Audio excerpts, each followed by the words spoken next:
There's the overhead shot from the Goodyear Blimp America from Houston, Texas, with pilot Don McDuff at the controls. And here is a look at the racetrack. It's a 2-mile D-shaped oval. The turns are banked at 18 degrees. It was resurfaced just 2 years ago. We'll go 200 laps this afternoon, and they should get between 45 and 50 laps out of a tank full of fuel. In pit central this afternoon with observations throughout the race, Larry Newber. Bob, in this season of NASCAR parity, 12 different winners, we've seen a lot of people come from further back than 20th to win a race. Now, last week at Watkins Glen, it wasn't 20th, it was 7th, but it too was a record. You see, no previous Glen winner had ever started further back than 3rd. Now, here at MIS, if you haven't started in the top 10 in the history of Winston Cup racing here, you've never won a race. And the most popular starting slot for a winner is on the pole. Bodes pretty well for today's pole setter, right? Not necessarily. You see, this season, only once all year long has the pole setter gone on to win the race. Bob, who's in the hot seat today? Well, certainly Bill Elliott, although he is on the pole, he has a terrific record here at Michigan International Speedway, and he has to be the favorite going in. He'll start from pole position in the Coors Ford. He broke the track record, qualifying at 174.940 miles an hour. On the outside of the front row will be Jeff Bodine in the number 5 Levi Garrett Chevrolet at 173.381. Row number 2, it's Ken Schrader in the number 25 Folger Chevrolet. Outside of that second row, Davey Allison from Hueytown, Alabama, the number 28 Haviland Ford. In row number 3, it's Dale Earnhardt from Mooresville, North Carolina in the GM Goodrich Chevrolet car number 3, and Brett Bodine in the Crisco Ford, car number 15. Going to row number 4, the most recent winner here at Michigan, Rusty Wallace from St. Louis in the number 27 Kodiak Pontiac, and Alan Kowicki from Greenfield, Wisconsin, the number 7 Xerox Ford. Morgan Shepherd starts inside of row number 5 of the number 88 Red Baron Frozen Pizza Oldsmobile, and Ricky Rudd, last week's winner from Chesapeake, Virginia in the Quaker State Buick car 26. The 6th row has Dale Jarrett in the Portaloo Bud Light Buick and Mike Alexander in the Miller High Life Buick. Going to row number 7 is Phil Parsons in car number 55 and Sterling Marlin in 44. In the 8th row will be Darrell Waltrip in car number 73 and Lake Speed in number 83. The 9th row consists of number 68, Derek Cope, and 71, Dave Marcus. Row number 10, Neil Bonded in car number 75 and Terry Labonte in number 11. The 11th row, Benny Parsons in number 90 and Kyle Petty in 21. In row number 12, it'll be Rick Wilson in car number 4 and Richard Petty in 43. 13th row, Rodney Combs and Mark Martin. Row number 14, Harry Gant and Michael Waltrip. Eddie Bierschwale and Jimmy Mean start in row number 15. The 16th row, Greg Sachs and Mickey Gibbs. Dana Patton and Chad Little start in the 17th row. Row number 18, Cale Yarborough and Jim Sauter. Ken Bouchard and H.B. Bailey in row number 19. The 20th row consists of Bobby Hillen Jr. and Ernie Irvin. And the number 31 car of Donnie Allison and 98 Brad Knopfsinger start in row number 21. So there are your 42 starters. And there is one of our in-car cameras carried this afternoon by Cale Yarborough as he gets the belts tightened and set to go for 400 miles. And there is a look out the front end of the car, the Hardee's Race Cam providing the pictures for us this afternoon. And we also have a camera in Rick Wilson's car as he will pilot the Kodak Oldsmobile this afternoon. Rick Wilson will start from 23rd position, and he is right behind the 21st fastest qualifier, Benny Parsons. So the field warms up now and gets set to go. They should be getting the green next time around. Should be a fast race, Bob, I think, from the beginning. Even though some of these drivers have to be very, very careful to not get in trouble, but this is the wide racetrack. It allows for 2 and 3 abreast running, and they can do that very cleanly.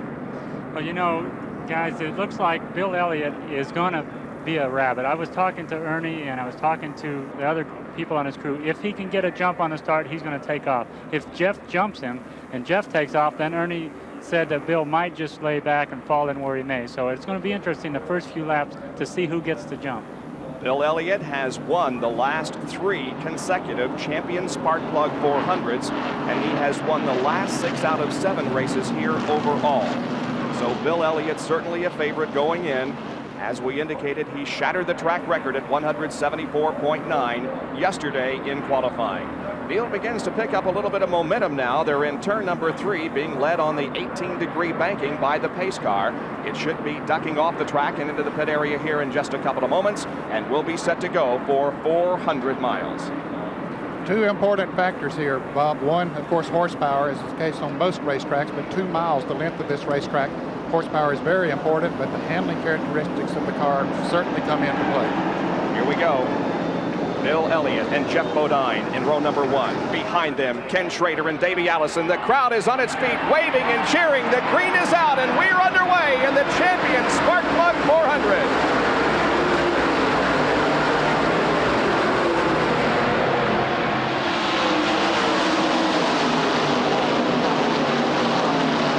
As they cross the stripe, gentlemen, Jeff Bodine with about a half a car length advantage, but now Bill Elliott has pulled ahead and lengthens his lead as they go down the backstretch for the first time. Movement being made by several cars down the backstretch. Look at this, 3 abreast racing. That's Dale Earnhardt on the inside. Ken Schrader in the middle as they file now into turns number 3 and 4. It'll be Bill Elliott coming off the 4th turn first, but look at the tremendous competition back there for 5th, 6th, 7th, 8th, and 9th. Elliott leads lap 1. It's Bodine second, then Davey Allison, Earnhardt, Schrader, Wallace, Brett Bodine, Morgan Shepherd, and Ricky Rudd. Well, Elliott shot off of that second turn like a cannon, but Jeff Bodine has picked up the draft now and has moved right on his back bumper, while others battle for position. Looks like the one with the problem right now may be Ken Schrader. He's fallen back quite a bit, and it looks like he may have got a little bit of a jump off turn 2 that time, but we'll have to watch it.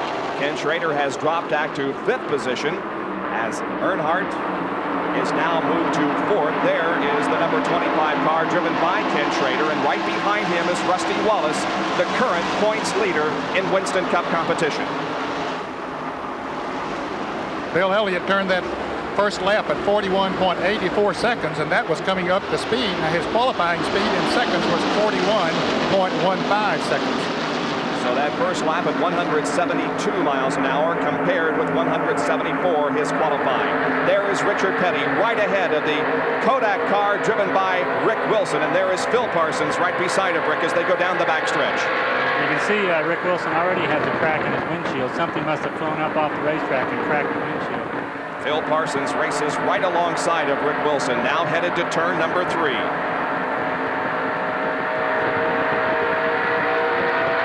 Richard Petty in 21st position. 22nd would be Phil Parsons, and then comes Rick Wilson. Here they are into the tri-oval. That's Benny Parsons on the high side of the racetrack. Richard Petty right behind him, right below him rather. And then side by side is Rick Wilson in the yellow number 4 and the 55 car driven by Phil Parsons. Benny Parsons with a fairly impressive qualifying effort here this weekend. He's been struggling recently. However, he qualified 21st fastest. Now here is Davey Allison, who has moved into 2nd spot now and is really giving a challenge to Bill Elliott. Davey Allison on the low side of the racetrack will pull alongside Bill coming through the tri-oval, and let's see who leads this lap. Elliott has him by just about a fender, but Davey is definitely on the move. Let's see how they shake out going into turn 1. Allison now moves ahead just slightly, and Davey maybe has the lead, but it's just basically side-by-side racing. Your car really has to be working well down on the inside and be able to pull off of the turn the way that Davey Allison is on the inside of Bill Elliott. Well, let's go down to Pit Central and Larry Newber with a comment on Bill Elliott, as now Davey Allison still just cannot grab the lead from Bill. Larry? Well, Bob, for Davey to lead this lap officially, of course, he'll have to be nosed ahead of Bill as they come across the start-finish line. As Bill Elliott has led the early laps of this race, let's see how this goes. They're side by side. This could be a photo at the stripe. It's Elliott again. Elliott has now led 12 races in 1988. He breaks from a 4-way tie with Earnhardt, Labonte, and Darrell Waltrip as the driver that has led the most number of different races this year. Davey Allison, by the way, has led 6. Now it's a 4-car battle as Jeff Bodine has caught back up, and so has Dale Earnhardt. Yeah, it looked like Jeff might have just seen Davey coming and moved over a little bit for him. It looks right now that those 4 cars are pretty evenly matched. Bill Elliott wasn't going to give an inch to Davey Allison. He does want to stay out front if he can. These 4 cars have pulled away from everybody else by a few car lengths. Running back in 5th spot is still Ken Schrader, and then Rusty Wallace and Ricky Rudd. Now it looks like Davey might want to just run on Bill Elliott's back bumper for a few laps to see if they can pull away from that pair of Chevrolets behind them. Drafting important here, Gary? Well, they're drafting right now, but when they get in the turns, they leave a little bit more room than they would at Talladega or Daytona. They're leaving a little bit more room for somebody to slip a little bit. That's kind of likely on this type of track. And we saw Jeff Bodine slip a little bit in the first turn. It didn't look like his car was turning as good as it needed to right in the center of the turn. And it also appeared as if there were some tire smoke possibly coming off the Dale Earnhardt car. Kowicki and Brett Bodine are running side by side with Ricky Rudd right behind. Rudd, of course, the outstanding winner last weekend at Watkins Glen on the road course. Look at the side-by-side battle, though, in front of them as Ken Schrader and Rusty Wallace are really hooked up. Dale Earnhardt is making a move, and he has now moved into the third position. Dale Earnhardt is now third. Jeff Bodine is in fourth position. Bill Elliott continues to lead, and Davey Allison is second. Well, Earnhardt sized Jeff Bodine up the lap before. He saw that Jeff had a weakness in the center of turns 1 and 2, and that's where he took advantage of it going into the turn. You can see the black, where the black area on the track ends. Jeff's right there now on the edge. He's into the gray area. That's his car sliding up there. He doesn't want to go up there, but it's going there. He needs to adjust his handling on the next pit stop. In dirt racing, Gary, if you jump the cush and get the tires out of that groove into the high area, you're in trouble. Is that the same way it is here? Yeah, it's even worse here because there's no cushion beyond that. Once you get in that gray area, you lose all traction. A shot a little earlier, we saw Ken Schrader's right front tire smoking when he got off into the gray. Jeff is playing right on the edge of it. Both of them are taking it right to the limit right now. So Bill Elliott leads the champion Sparkplug 400. Davey Allison runs second. Third position belongs to Dale Earnhardt, then Jeff Bodine and Rusty Wallace. A third of the champion Sparkplug 400s have been won from pole position, and the pole sitter for this race, Bill Elliott, is currently in the lead with Davey Allison right behind him in second position. Let's go to Dick Berggren in the pit area with Ernie Elliott. Well, Ernie, what's your strategy early in the race? Are you guys running as hard as you can at this point? No, right now you're just trying to feel the car out and make sure that, the tires are going to be, a good combination on the car. Just making sure everything's, right now, making sure everything's all right. All is calm in the pit of the leader right now. Well, he seems to be pretty calm and collected down there, just watching the race progress. Bill is still in the lead, but it's just about a car length.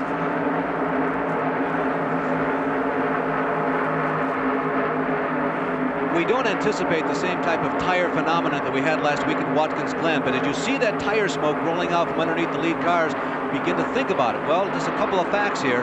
No one has had tire wear in practice. It's not a race, and they have not had tire wear in practice like they did in the race last week. Although they have recorded some tire temperatures in the 250 to 260 degree range, and that's about 40 to 50 degrees higher than really what you'd like to race at, isn't it, Gary Nelson? Well, you definitely want to keep your tire temperatures down to where the rubber can stay on the tire. If you overheat your tire, the rubber can come off, and we've seen that earlier this year at several different racetracks. I got a feeling, though, that the guys are taking it a little bit easy. They're a little spooked after all the tire problems we've had this year, so they're going to monitor the tires real close. Well, Gary, one driver that is not taking it easy is Richard Petty, who is started in 24th position. He now is up to 13th position, and he is just slicing off one car and then the other. He's right behind Morgan Shepherd there now in the Buddy Baker car, number 88. It's his 500th consecutive start in Winston Cup competition, and he's still looking for that 201st win, and perhaps this is the day. He's back, as Ned said, in 13th position, but has passed several cars since the drop of the green flag. Boy, he's running, all of those cars in that group are running right to the edge. They're going to move that black area up higher and higher as the day goes on, and more cars will be able to run higher in the turns. That's Alan Kowicki right ahead of Richard in car number 7, and the 88 car of Morgan Shepherd. Behind Richard Petty is Neil Bonnet in car number 75. There is Morgan Shepherd, also drifting high on the racetrack in car number 88 in the substitute role again for Buddy Baker. Look at Richard go down to the inside. He and Alan Kowicki almost touch, coming through the tri-oval. And Richard Petty continues his march toward the front, running right alongside of Alan Kowicki, now pulling ahead just slightly as they go into the corner. Richard has the spot, and he moves up to 12.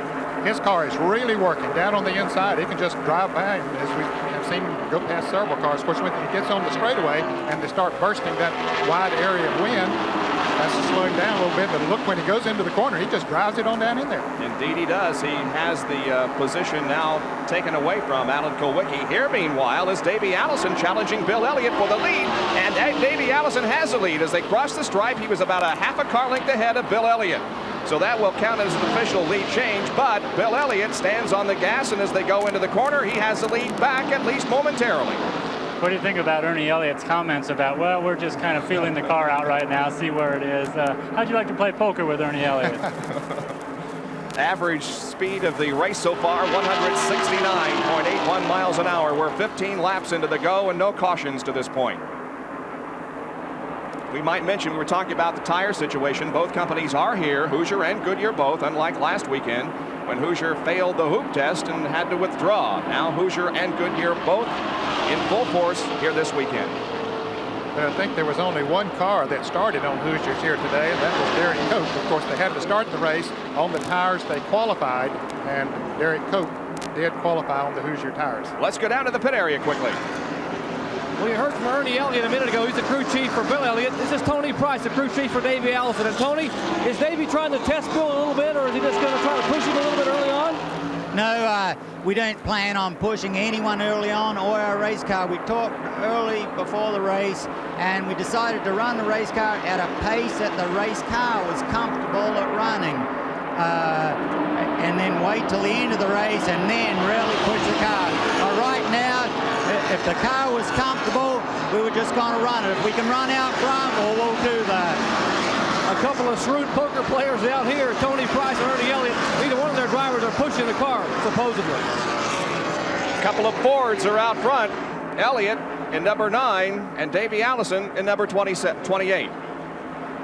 There's a good shot of Davey, and we know that his father, Bobby Allison, is watching our telecast this afternoon. And once again, we say hello, Bobby, and again, wish you a speedy recovery. We hope to see you before the season's over.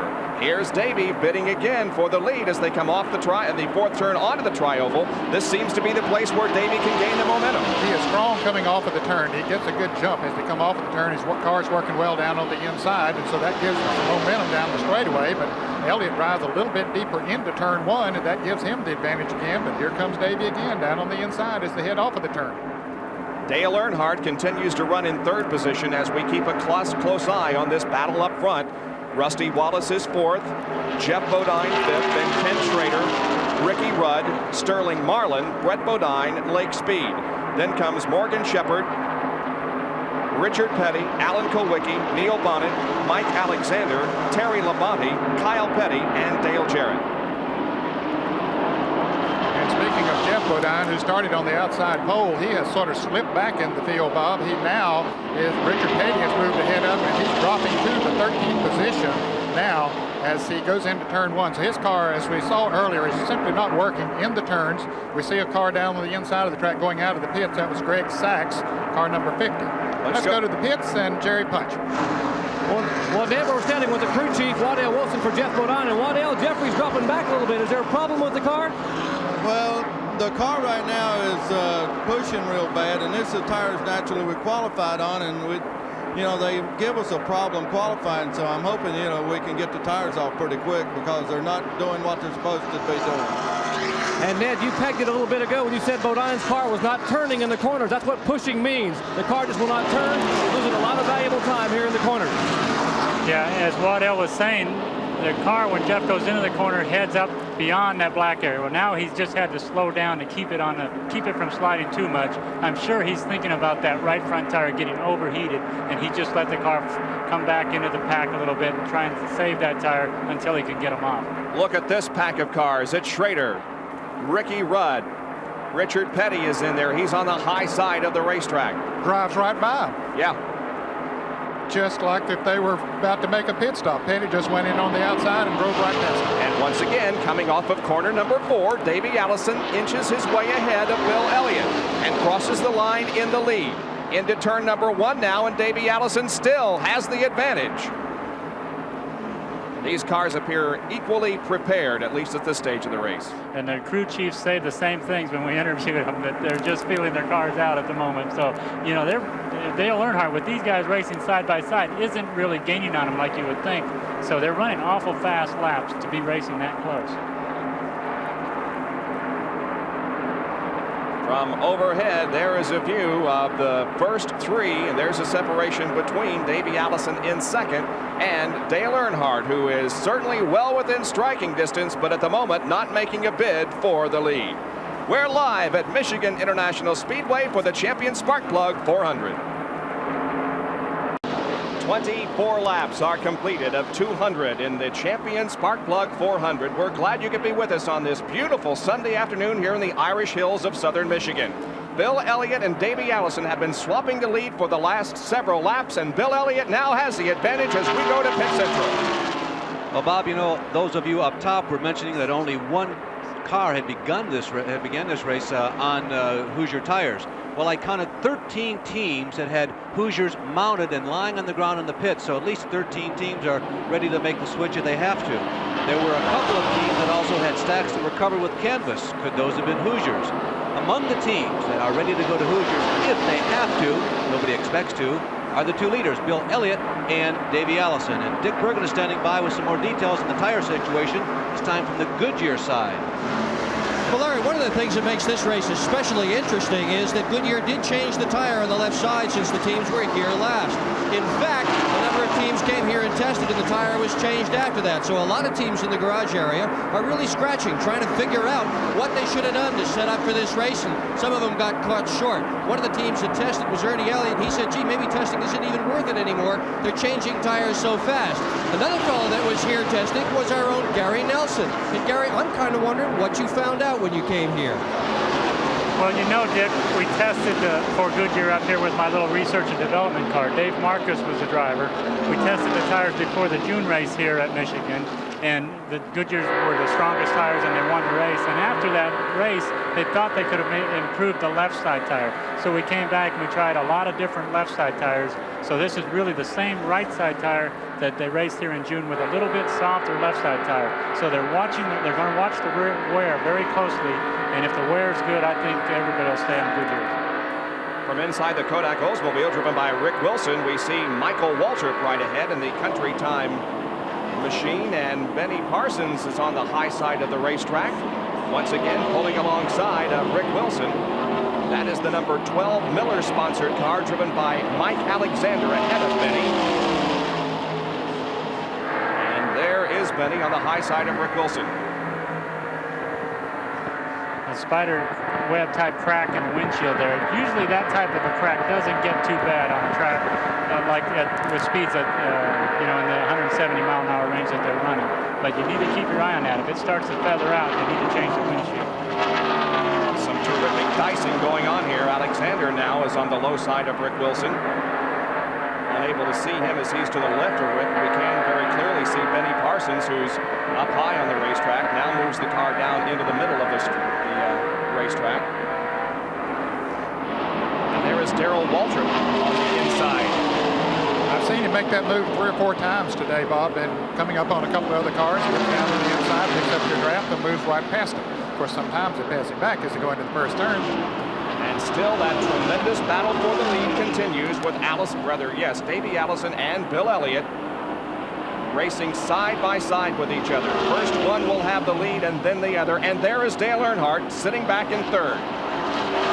He's gradually catching it. He's picking up just a little bit on him, and certainly every time they get side by side, that gives him a little bit more advantage and opens the air up a little bit. He's close enough now that he can pick up the draft of those 2 cars. So I think we're going to see him move in there a little bit closer in the next few laps. Well, you know Dale Earnhardt sitting there in third, and Rusty Wallace, who is the next car, a little ways back and forth, all want to lead a lap. Bill Elliott's led his lap today for the 5 extra points. Dale Earnhardt's trying very hard to get a lap under green to lead real soon, and same with Rusty Wallace. Maybe if there's no caution flags very soon, they're going to try and do it on green flag, holding out on the gas mileage and trying to get a lap led. Richard Childress, the owner of the Dale Earnhardt car, and he's with Jerry Punch. Richard Dale is not a patient person when it comes to wanting to lead a race, and yet he's holding back a little bit, apparently, biding his time. He's got a pretty good seat with that battle in front of him. Yeah, you know, those 2 cars is pretty hard to catch with them hooked up. He says everything feels real good right there, and he's just riding it out. Are you concerned about him using the car up early in the race here with that point battle being so close? No, you don't win championships by taking it easy. You know, we're just going to go for it, and whatever happens, happens. Well, apparently, maybe in a little bit, they'll tell Dale Earnhardt to go to the whip, and he'll start pounding that Goodrich Chevrolet and make his way to the front. Well, the first car out of the race is Greg Sachs. He had made a couple of unscheduled pit stops. He now has taken the Dingman Brothers Pontiac to the garage. Dale Earnhardt, maybe 10, 12 car lengths behind. Second place, Davey Allison, as now the leaders are beginning to catch some of the slower traffic. There's traffic in the middle of the backstretch, and Elliott and Allison are just now coming off the corner and in the middle of the backstretch. 31 laps now have been completed. They're starting to think about what are they going to do if no cautions come out. Should we change just right side tires? We know we're going to have to get gas. Maybe we should get 4 tires. Maybe we should come in a little early and check the tire wear, or maybe we should stretch it out and get our gas mileage. The number 7 car of Alan Kowicki and the 11 car of Terry Labonte are hooked up in a duel out there. Well, they are running 13th and 14th at the moment. And right ahead of them is Jeff Bodine, who dropped back there for a while, but now is kind of stabilized in that position. Well, his car was pushing, and as the race goes on, that will improve a little bit. As the fuel gets out of the tank, that'll lighten the rear end of the car up a little bit and take out some of the push. Exactly, Ned. Also, that Jeff is probably taking it a little easier, and he's not overheating the tire like he was in the beginning. You don't see that smoke that you saw earlier, and the tire has cooled a little bit. Everything's kind of settled in for Jeff right now. Now the leaders are in slower traffic. That's Brad Knopfsinger on the low side of the track that both Elliott and Davey Allison passed. Now they are lapping the number 10 machine driven by Ken Bouchard. He's the top rookie contender so far this year on the NASCAR Winston Cup circuit. And they're coming up on Donnie Allison, who's making a comeback in Winston Cup racing, so to speak. Donnie was chosen this week to drive the Slender U Oldsmobile that Joe Ruttman had been driving for a while. Brad Teague started out the year in that car, and Ruttman resigned this week, so they chose Donnie, who has been running some Busch Grand National races and other short track races around the country, so it's good to see him back. I saw Donnie wave to his nephew Davey there as he went by, so yeah, I can imagine Donnie feels good just being back in a race car in a Winston Cup race after all this time. So Davey Allison in the Haviland Ford races right alongside Bill Elliott in the Coors Motorcraft Ford. And the question to Davey Allison a little bit earlier in the weekend, what about the tremendous Ford record here in Michigan? In the past, the record shows that a Ford has won here more often than any other brand, but in the last couple of years, things have started to turn around. Dale Earnhardt won here last year, and the GM cars were awful strong here this year. Earlier, Rusty Wallace won. So right now, I'm not sure if the Fords have an advantage or if it's just been a matter of circumstances. Well, I believe the Ford car does have somewhat of an advantage here. I think the track suits the engine. They don't turn quite as many RPMs, the Ford engines, as the GM engine. Richard Petty is coming in for an unscheduled pit stop. It's a little bit early for them to come in. We'll follow that while we talk about the situation as far as the Fords are concerned. Gary, I don't know what your feelings are, but it just seems to suit the Ford engines here. Yeah, I think the Ford engine has that low-end torque that we need. Let's go to Jerry and Richard Petty's pit. Problems for Richard Petty's having problems. The car apparently just shut off completely. He came coasting down pit road, not under power. The engine was not running. They have raised the hood. Kenny Wilson, the engine builder, and the rest of the crew, Dale Inman, are looking there trying to determine what may be the problem. Hopefully it'll be something simple, maybe an ignition box. They run back to the toolbox and they will try to decipher what's wrong with the King. But troubles on his 500th consecutive start. Richard Petty, who made his way to the front, is now sitting idle here on pit road. Well, Jerry had made his way all the way up to 7th from his 24th starting position. Whether he pushed that car too hard, we don't know, but it's too bad for Richard Petty. What a shame. Richard was running so good. It looks like they're changing the tires just to, you know, in case they can get the thing going again. But it looks like they're checking a distributor. Maybe they've had a lot of problems with the distributor rotors breaking. That's probably the first thing to check. It's been a little over 4 years since Richard Petty won a race. That was his 200th at the Firecracker 400 in July of 1984. And again, they're working slower traffic. The leaders are Bill Elliott and Davey Allison, passing the number 19 car, driven by Chad Little. There are 37 laps completed here in Michigan, and we'll be back with more in a moment. The Goodyear Blimp America from Houston, Texas, with pilot Don McDuff at the controls, providing some excellent pictures from over here. There's that awesome machine. It's 192 feet long and 50 feet tall. The Goodyear Blimp America on hand here at Michigan for our race this afternoon. And on the racetrack, it is still much the same as Davey Allison and Bill Elliott run side by side. They were dead even as they crossed the line at that point. Now here comes some pit stops. Rusty Wallace comes in for his first schedule of the afternoon. Already Mike Alexander has been in, and so has Sterling Marlin. Richard Petty sits in the pits. Let's watch the Rusty Wallace pit stop. Here's Jerry Punch.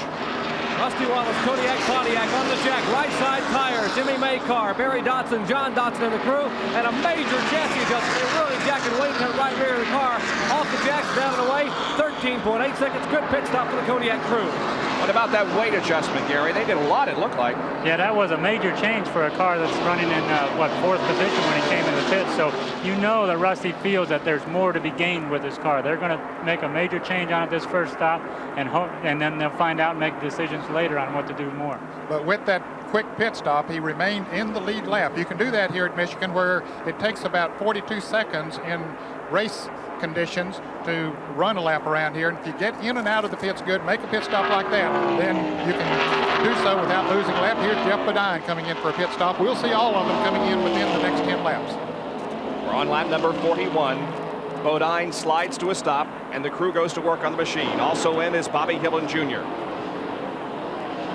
The clock is ticking away as they change rubber on the right side of the car. Bill Elliott is coming in, and so is Dale Earnhardt right behind him.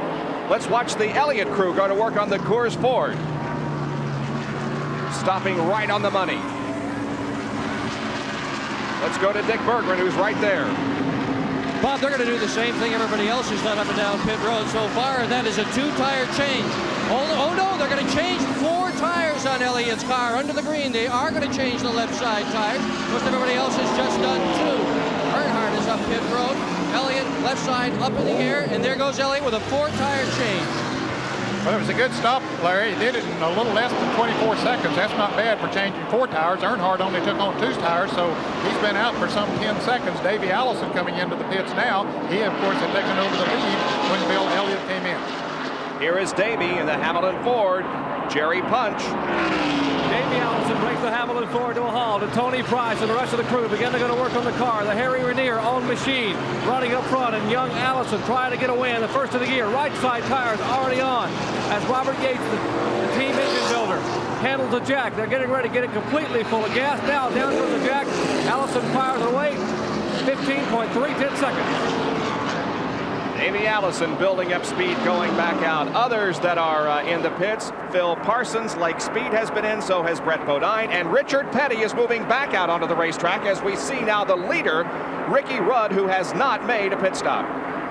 Phil Parsons is in the pits, getting right side tires. In fact, he almost ran over Jim Sauter as Jim Sauter was coming out of the pits, but they did avoid the collision. Donnie Allison coming down pit road, so is Eddie Beerswald. Here comes another big bunch of cars, including Michael Waltrip, Benny Parsons, Kyle Petty, and Rick Wilson.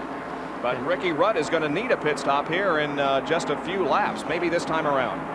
Well, it was interesting to see Bill Elliott change 4 tires under green. That's a conservative move on the Elliott's part, but they might be setting themselves up for a later run with better tires. Look at Kyle Petty. He got in the pits in an awful hurry. That car is not in the exact direction that he wants it to, but he gets out of the pits okay. There was no one pitted ahead of him, and so Kyle moves back out onto the racetrack ahead of Rick Wilson and Eddie Beerswale and others as the first series of pit stops now are being made. Let's replay what happened to Kyle Petty from the in-car of Rick Wilson. We see Wilson coming down pit road, and Kyle locks his brakes, apparently running up on another car there, or forgot where his pits were, it looked like, and he just slid her in there sideways and cost him a little extra time. And here is the leader, Ricky Rudd, as he is in for a stop, and Neil Bonnet, who's pitting right behind Ricky Rudd, also it seemed was unclear as to where he should stop, and he had to climb on the binders. The front end of the car just a little bit out of shape. They go to work on the 75 Raymock car of Neil Bonnet. Kenny Schrader has been in for pit stop. Let's go to the pits and Dick Berggren. I'm going to tell you what, Bonnet came in here so hot, he scattered his own pit. He literally was out of control just as he came in. Everybody scattered. Bonnet managed to gather the car up, and he didn't hit anybody. He didn't hurt anybody, but I'll tell you what else. Bonnet doesn't feel well today. They're hoping he can go the distance. Here is one of the last to pit. Morgan Shepherd was in the lead, but now coming in, that's going to drop him from the top spot. as the crew goes to work on Morgan Shepherd's car and changes rubber on the right side. Let's see if it's a 2 or a 4 tire change. I think it's going to only be 2. Indeed, there looks like they may have trouble getting the fuel in. There is Mark Martin, the Jack Roush crew, going to work on that car. And they're making a chassis adjustment. You see the fellow making an adjustment there on the rear window. They have a wrench there that they can just make adjustments on that right rear spring. 4 tires for Mark Martin also. So Bill Elliott and Mark Martin are the only ones we've seen get 4 tires, and Mark Martin's gone quite a bit farther than Bill Elliott, about 5 laps. The number 17 car of Darrell Waltrip is the leader. He has not made a pit stop. He's getting great mileage out of that car. Boy, that is something. Not unusual, though. That in fact, it seems all the Hendrick Motorsports teams are able to get good gas mileage. Okay, Gary, tell us the secret. Well, Darrell Waltrip definitely is holding out longer so he can get that 5-lap bonus and lead that lap, and also hoping for a caution turn. He was a little bit back in the field. When he makes his pit stop for 2 tires, he would end up a lap down if he's not careful. Well, he's coming into the pits right now as he dips down on the inside of the racetrack. Dale Earnhardt and Dale Jarrett go by, and Waltrip comes down for his pit stop. Richard Petty is going behind the wall. Petty's behind the wall and with serious problems. Darrell Waltrip brings the Tide Chevrolet in. Dick Berggren is there to call the stop. Well, here's about the last to make it in, and he's parked close enough to the wall. It could well be a 2-tire stop. Just about everybody has done that. Elliott is among the very few who didn't. He took 4. Right tires going on the car. This is a good gas advantage for Waltrip. It proves he is getting good gas mileage, at least so far. 2 tires on. Waltrip is gone in 13.8. By the way, so far, every tire I've seen come off the cars looks good. Some were worried about tire problems today, but so far the tires all look terrific. Boy, that sure is good news, Dick, to hear that the tires are working that well. Dale Earnhardt is in the lead of this race. After all the pit stops have been made, Earnhardt is the leader, and 49 laps have been completed. We're almost a 1/4 of the way through this event already. We have had no caution period so far. Let's hope we can maintain that pace throughout the event and just see a great day of competition. There is the 27 car of Rusty Wallace and the 28 machine of Davey Allison battling for 2nd position. And that just shows you what good pit work can do. Both Earnhardt and Rusty Wallace had very good pit stops. And it looks like Davey Allison is slowing down. And Dale Jarrett is smoking in the Portaloo Bud Light Buick. Well, I'm sure Davey's spotter told him there was oil on the track, but there's no yellow flag out yet. He shouldn't have slowed down unless he was actually in the oil. Well, he slowed down just a little bit, but got back in the throttle as here comes Dale Jarrett in the number 1 car. A very impressive qualifying performance by Dale Jarrett this weekend. I know he had high hopes going in, but it looks like it's all going up in smoke. Yeah, when you see that much smoke coming out, you have to go under the hood. And this far in the race, if it happens on the first few laps, you can say, well, maybe a oil line came loose or a filter blew off, but this far 100 miles into the race, usually it's terminal. 4th of the way through, 50 laps. Average speed of the event, 167.20 miles an hour. It's Earnhardt in the lead, Wallace 2nd, Allison 3rd, Elliott 4th, and Marlin 5th. Just some great shots from the Hardee's in-car camera. We're watching Cale Yarborough at work on a Sunday afternoon. The camera's located where the sun visor would normally be on your passenger car, but Cale just chewing the gum and taking the 18-degree bankings in stride. You can see him as he sort of leans into the turn, going in there, chewing his chewing gum, and then as he heads off of the turn, he'll look up in the mirror just very quickly to see where the car is behind him. There you see him look and heads down the straightaway. Neil Bonnet apparently experiencing a broken rocker arm. The hood is up, now it goes down. The question is, will the car be pushed behind the wall or out onto the racetrack? Dick? Well, he's going to go back on the racetrack, but he's going awfully slowly, and you can believe this is a disappointed team. Nope, he's going to go behind me into the garage area. Bob Rahilly said before this race started, the engine in this car was the strongest engine this team had ever built. Unfortunately, it didn't last. So Neil Bonnet becomes our 4th car to go behind the wall. Greg Sachs did. So did Richard Petty, Dale Jarrett, and now the 75 car of Bonnet is behind the wall. Dale Earnhardt continues to lead this race. After the first series of pit stops, Dale has the advantage. Rusty Wallace 2nd. 3rd is the 28 car of Davey Allison. Then comes Bill Elliott and and Sterling Marlin were looking out the back of the Cale Yarborough car at the leader, Dale Earnhardt. And Richard Petty is back in competition. He went behind the wall, but now Richard has gone back onto the racetrack, so his afternoon isn't over yet. Well, Dale Jarrett has gone back out on the racetrack too, but still a lot of smoke coming from that car, and he's getting the black flag this time as he goes around. So whatever the problem was, it was not maybe inside the engine, but the smoke continues to come. Well, let's recap the most recent series of pit stops as we go to Pit Central. Here's Larry. Oh, Bob, Ned, and Gary, I guess it's no surprise that Richard Childress and Kirk Schimmerdine and crew once again got Dale Earnhardt in and out in pretty good fashion. As you can see, in and third, out in first. Bill Elliott, the big loser here, but as Gary Nelson pointed out, not necessarily the big loser. There's Dale on your screen right now. Elliott changed all 4 tires, and maybe this will set him up for fresh tires late in the race, as these pit stops sometimes have a chain reaction. You can see Davey Allison, Sterling Marlin, and Ricky Rudd, the drivers who held pretty much fourth where they were before the yellow flag. The driver missing from that list, Rusty Wallace, came into the pits in 4th position. He has since made up the ground. Rusty Wallace is still running solidly in the top 5. Well, lots of activity down here in the pits the last few minutes as the first round of routine pit stops, and Jerry Punch, of course, was standing by as always. Well, Larry, problems for Dale Jarrett. Now, Dale Jarrett brought the Portland Bud Light Buick down pit road a minute ago, and the crew behind me began to work on the car, but they have a hole in the oil pan. So the car was coming back down pit road, and apparently they will take the car to the garage area. As Dale Jarrett has a hole in the oil pan, they will have to retire the car for today. They could not fix it. The better news for Richard Petty. Petty had a distributor problem. The timing, as we suspected, on the car was way off. They couldn't get it set on pit road. They took it back to the garage area, and now he's back in the race, but many laps down. But nevertheless, Richard Petty back in the hunt. Not perhaps in a position to win this afternoon, but keeping that streak alive. There's the leader, Dale Earnhardt. You know what we were seeing on that in-car camera of Cale Yarborough? Every time he looked in the mirror, the car he was looking at was Dale Earnhardt, who was coming up to lap him. So you could see him look in the mirror. He stopped chewing his gum and almost frowned when he saw Earnhardt coming. Now Cale is a lap down. That's some great audio, too, because you can hear Cale getting in and out of the throttle.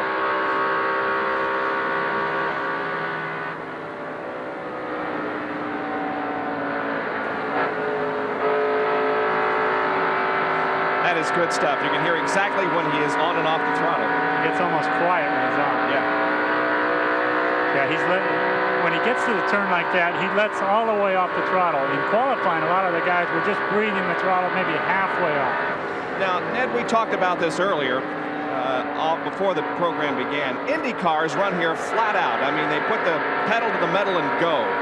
The Winston Cup stock cars actually get off the throttle for a while. Do they have to do that, or is it just better for them? Well, they can set the car up so they can go around wide open all the way around the track, but most of the time it's not good, excepting in qualifying when they set them up a little bit looser, and they, as Gary said, do run pretty well full throttle in qualifying. But in the race, when they tighten the back end of the car up a little bit so they can run in traffic, then they need to decelerate a little bit going into turn, because if you run it in there wide open, you bind the chassis of the car up, which reduces the RPM of the engine, and then that hurts you coming off the turn. So you're much better off to back off a little bit going into the turn. The car will run freer for you. The number 31 car of Donnie Allison is going slowly down the backstretch. This is the car that Joe Ruttman has driven recently. Brad Teague, of course, has also been behind the wheel. But now Donnie Allison has this ride for the Michigan Champion Sparkplug 400, and the car is very slow on the apron in turn number 3. Meanwhile, the lead continues to be held by Dale Earnhardt as he is in turn number 4. Coming through the tri-oval once again, and that's the number 19 car driven by Chad Little right ahead of him. Well, Dale Earnhardt is really moving. He's pulled out a pretty big lead for this early in the race. Chad Little, who he just went around, of course, is from Spokane, Washington. He has a law degree, just finished law school back in the spring. Decided to want to go racing for a while, and there's a good possibility that he might run for the Champion Sparkplug Rookie of the Year honors in 1989, and perhaps in the Jeannie Donlevy car. They have talked, and that is a possibility for next year. Jerry Punch, what's the situation with Richard Petty? Well, Kenny Wilson is the engine builder for the STP Pontiac. And Kenny, what exactly was the problem with the car, and is it fixed? What happened was a piece of weld on the distributor broke and let the rotary button turn, but we put a new distributor in. We should be all right now. No problems. He radioed in. The car's running okay now? Yeah, it looks pretty good. He's out there passing people, but it ain't going to make much difference now. Just had to finish it out. Tough break for the King here at Michigan. Dale Earnhardt leads the champion Sparkplug 400 at Michigan International Speedway as we are already 62 laps into this race. It has been all green from the drop of the starting flag to right now. No cautions. Everything is running well, and the average speed of the race is 167.57 miles an hour. We'll be back with more of our live coverage right after this. Thousands on hand as far as spectators are concerned. We have a cast of thousands in the announcing capacity here this afternoon. I'm Bob Jenkins. Ned Jarrett and Gary Nelson are with me here in the booth. In the pit area, Jerry Punch and Dick Berggren, and in pit central, Larry Newber. Now, the situation is 64 laps in, no cautions to this point. In 1984, champion Sparkplug 400 was run without a caution at all, and that's the race record that they'll be shooting for. Darrell Waltrip holds it at 153.868 miles an hour. Let's give you the top 10 at this point. The leader is Dale Earnhardt. Davey Allison is running second, then Rusty Wallace. Bill Elliott is fourth, and Sterling Marlin is in fifth position. 6 through 10, Ricky Rudd, Brett Bodine, Lake Speed, Ken Schrader, and Benny Parsons. In 11th place is Morgan Shepherd. 12th is Terry Labonte. 13th, Michael Waltrip. Alan Kowicki is 14th. Rick Wilson is 15th. Kyle Petty 16th. Jeff Bodine 17th. 18th is Phil Parsons. 19th, Harry Gant. Darrell Waltrip runs 20th, and Bobby Hillen runs 21st. 21 cars are in the lead lap, but Dale Earnhardt is coming up on Bobby Hillen and Darrell Waltrip. Not too far behind them. They're going to go a lap down before too long. Boy, you can bet Darrell Waltrip and Bobby Hillen, Jeff Bodine, even Harry Gant, Phil Parsons, all of those cars are really subject to losing a lap in the next few laps if a caution doesn't come out. I know they're hoping for a caution period right now. This is Alan Kowicki in the number 7 Xerox car. That's the number 96 car of Dana Patton on the high side of the racetrack. Below him is the 71 car driven by Dave Marcus.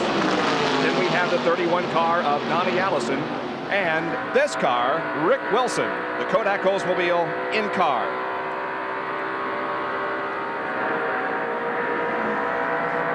It appears that look at him motioning to Dana Patton, who's right ahead of him. Get over, let me by. Well, we see the car number 31 of Donnie Allison back out there. Apparently he had run out of gas when we saw him coasting in a little while ago. He's getting passed right now by Rick Wilson. And here comes Rick through the tri-oval. He has the inside line.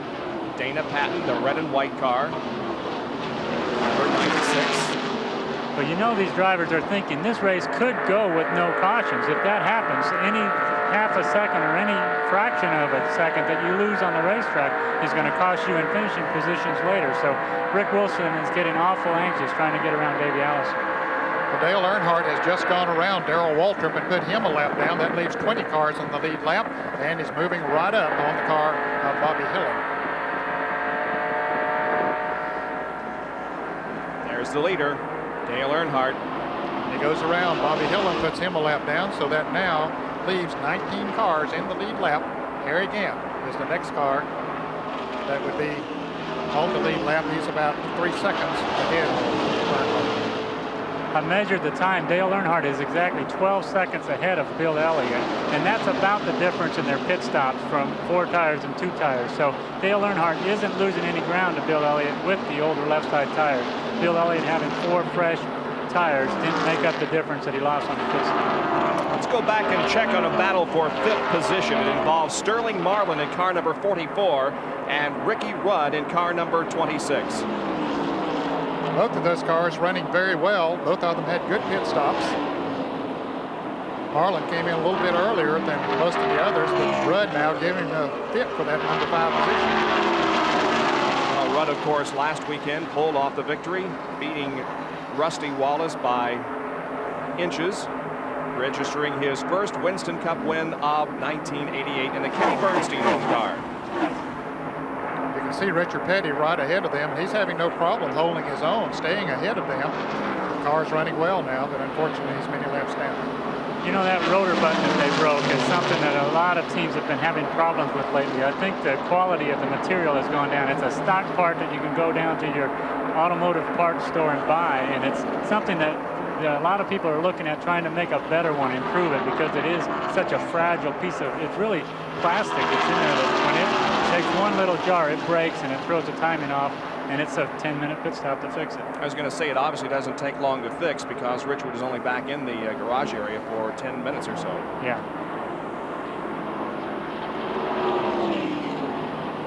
Sterling Marlin in the blue and white Piedmont Oldsmobile, and Ricky Rudd, 5th and 6th. The leader is in traffic meanwhile. The leader is Dale Earnhardt. There he is, putting another lap on Ernie Irvan, so this car doesn't count as far as number of cars on the lead lap. Ernie now goes 2 laps down, and Harry Gant will be the next one to go. Bob, we talked last week about Morgan Shepherd driving for so many different teams this year. He has driven for 6 different teams. He started out for the Tom Winkle team, car number 97, and then he ran his own car for a few races. Then he relief drove for Kyle Petty, I think it was at Bristol, and then he drove the 75 car for Neil Bonney when Neil was out for a while, and then also he drove the 33 car when Harry Gant was out, and now in the car number 88 of Buddy Baker, who is sick, and he has led a lap here today, and is the 5th different car owner that he has led in this year. And for more on that, let's go to Jerry Punch and his picks. Well, Ned, let's give an update on Buddy Baker first. Buddy is sitting back at home, and the Red Baron Pizza crew, Buddy, are working their tails off here. And as you know, your driver, Morgan Shepherd, has already led a lap. I spoke to Buddy earlier this morning. He is out of the hospital. He is home. He came home yesterday. He will be away from racing for at least a week or 2 more, and he will probably not drive for the remainder of the year. They will put Morgan Shepherd in the car for all but 5 races. Morgan already has a deal announced with the Heinz Ketchup people to run his own car for 5 events. The big question was, who would Buddy Baker and Joey Knuckles and this crew put in the Red Baron Pizza car next week at Bristol? They have an announcement to make. And Joey, who's the lucky young driver you're going to put in the car at Bristol? Well, it's a good friend of ours, and a lot of people in this division, as far as driver-wise, would really like to see him getting a real good car like our Red Baron Oldsmobile. That driver's name's Rick Mast. Rick Mast, 31-year-old driver from Rockbridge, Pass, Virginia. He won his first ever Busch Grand National race a year ago here on ESPN at Dover, Delaware. So congratulations to Rick Mast. You'll see him next week in this car at Bristol, Tennessee. Let's go up pit road to Dick Berggren. Dick? Jerry, I'm in Rusty Wallace pit. Right now, nobody's standing in the shade, but this little computer is sitting in the shade, and it's doing a great job of plotting what Rusty is doing this afternoon. Every time he comes by, Ken Hammond presses one of the function keys, and that records the lap time of the car. They get real busy when there's pit stops because they have to record the amount of fuel that gets used, and this computer is going to read out from just that little bit of information how much fuel range they've got, how many miles per gallon they've got. By the way, it's a little bit over 4 miles to the gallon in a Winston Cup car. How many laps they should go before they're going to need fuel again. They also input which tires they're running. The tires are numbered. So this computer is keeping track of which tires they're using and which ones they're not. Boy, it's gone a long ways from paper and pencil, hasn't it? Well, Dick, it's amazing what computers are doing for stock car racing. You know, NASCAR won't allow any computers on board on the race cars, but in the pits they're starting to show up more and more often. I have some personal experience with that particular computer that they're using in the Rusty Wallace pit, and it's amazing what it does. It can time several different cars. It checks the caution flag lap mileage. It checks the green flag lap mileage. They do their tire stagger. They jet their engines by it. It's just amazing how smart the computers really are and what an aid they are to racing. Well, Dale Earnhardt finds himself in some heavy traffic as he moves around. Harry Gant puts a lap on him. That's Kyle Petty in the Citgo Ford right in front of him. And then Jeff Bodine is not too far up there. And Phil Parsons is not too far away. So Earnhardt putting a lot of cars a lap down. Now they're only 18 in the lead lap. Dale Earnhardt leads the Champion Spark Plug 400 from Michigan International live on ESPN. We'll be right back. And Rusty Wallace is coming in for his pit stop, his second pit stop. Dick Berggren is there to call it. Well, Bobby's in earlier than any of the other teams for a second pit stop, and the reason is they wanted to take a look at the tires. Just up pit road, Mark Martin had blistered a left front, and they wanted to see what the left side tires look like on Rusty Wallace's car. So far, everything looks just fine, but that's the reason for the early pit stop. Just precautionary left side tires at 12.8 seconds, and he's gone. Well, that good pit stop might keep him in the lead lap, Dick. As Dale Earnhardt comes off of turn 4, Wallace getting his speed up as he heads back out on the track. It's going to be close, but he might be able to stay in the lead lap. Well, there's really no big deal because he made the pit stop early. The only thing it does is put him off sequence. Now, can that play a factor in the outcome? Well, when the tires drop off, I haven't seen that here yet at Michigan, but in a lot of races, if your tires are getting slower and slower as you run along, if you can stop early and get fresh tires, you might run maybe a quarter of a second per lap quicker than your competition. Even though you may have equal pit stops, you'll come out that much ahead of the guy you were running with. Rusty Wallace's team, I think, is looking at that also to see if they can run these next few laps a little bit quicker than Earnhardt. Well, we see Dale Earnhardt there coming up on Phil Parsons. He's already put Jeff Bodine a lap down, now trying to put Phil Parsons a lap down. There are 16 cars in the lead lap at the moment. Dave Marcus is in for a pit stop. Dave had a good qualifying run here in his Lifebuoy Chevrolet, but he said the engine that he qualified on that ran awfully well for him went sour on him yesterday afternoon in practice. He had to put another engine in it. In fact, it was an engine that he ran 400 miles at Daytona back on July 2nd. He said, I just hope she'll last. Well, these pit stops that are off sequence are for tires, not necessarily because of fuel consumption. Right, Larry?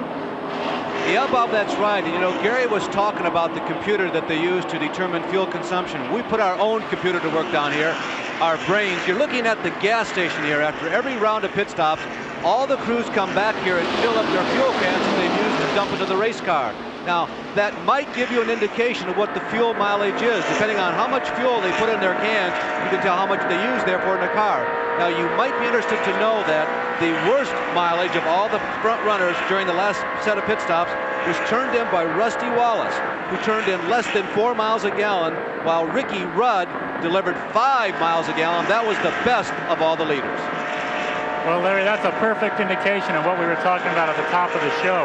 It appears that Rusty Wallace has set his car up conservatively to be sure they're running in the finish of the race. Look at Earnhardt. He's trying to get around Rick Wilson there for another position, or to put Rick Wilson a lap down.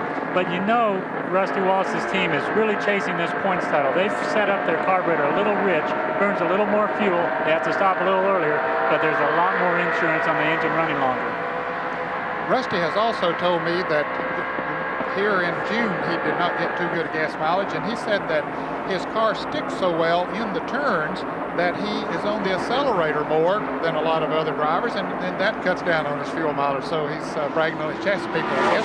Phil Parsons just made a pit stop. He's going back out, and Terry Labonte coming down pit road right now, and so is the car number 68 of Derek Cope. 14 cars are now on the lead lap. Junior Johnson's crew is ready as Terry Labonte slides to a stop.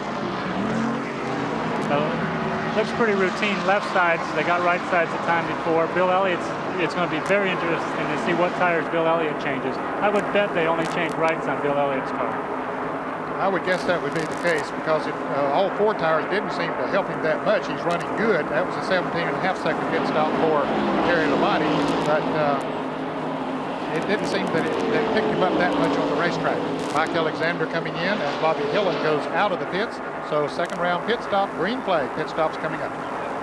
It has been all green to this point. No caution flags have interrupted the pace of this event, and the pace is 168.07 miles an hour. There you can see the Dale Earnhardt crew members. They are waiting for Dale to make his second scheduled stop of the afternoon. He is on the backstretch. It appears as if Richard Petty, yes, Richard is coming in again. Remember, he spent several laps behind the pit wall, replacing a broken distributor, and it appears as if he is going behind the wall again. Indeed he is. So for the second time this afternoon, Richard Petty goes to the garage area in his 500th consecutive start. Let's go to Jerry Punch as Dale Earnhardt comes in. The leader, Dale Earnhardt, brings the the Goodrich Chevrolet down pit road, and the crew is going to work. David Smith puts the jack beneath the car.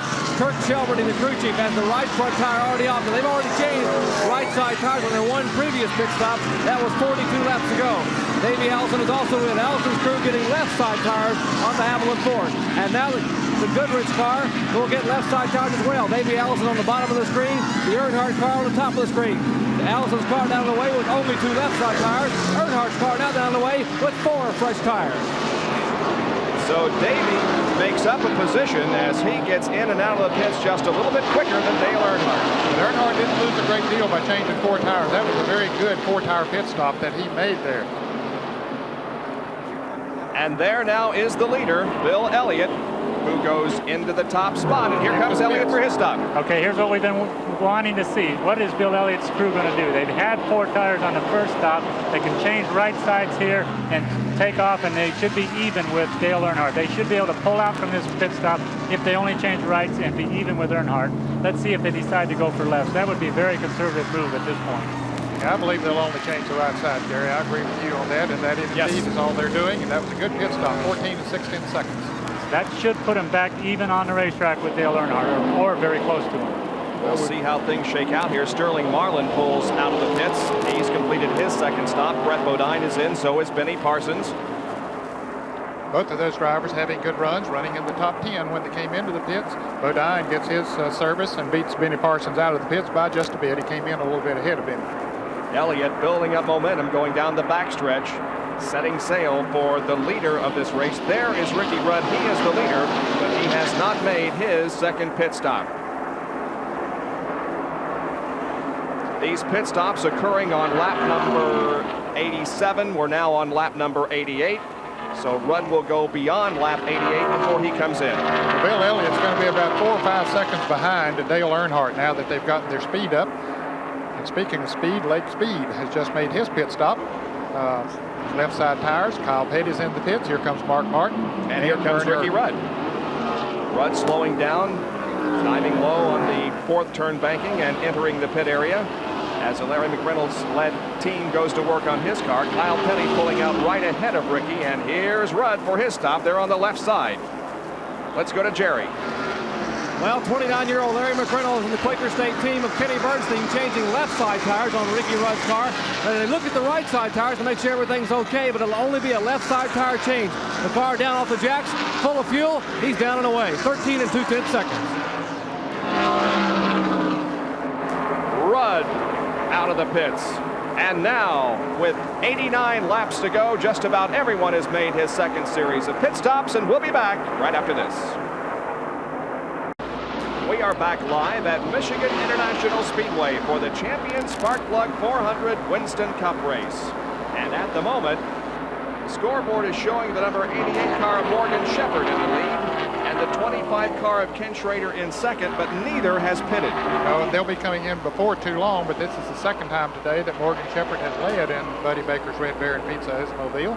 Having a good run here today. Cale Yarber is in the pits in the Hardee's Oldsmobile, getting left side tires. Here's a big pack of cars that Dale Earnhardt is running in, including Terry Labonte and Rusty Wallace. When we do see Shepherd and Schrader come into the pits for their stop, I think we're going to see this group here as the front 4. Wallace, there's Earnhardt, Davey Allison, Terry Labonte, and the 12 car of Mike Alexander. Yeah, you're right. Rusty Wallace will be the leader. He will inherit the lead unless Earnhardt gets around him here, because he only changed 2 tires. You know, Davey Allison came in and took the lead away, or past Dale Earnhardt in the pits, but now Earnhardt has gone back around Davey Allison and is setting his sights on Rusty Wallace. Car up high on the racetrack is Terry Labonte. He got the right side tires way up in the gray stuff. Really didn't lose much momentum, but it was kind of scary there for a while. Ken Schrader has come in, so the guy that was running in second position is in for some service.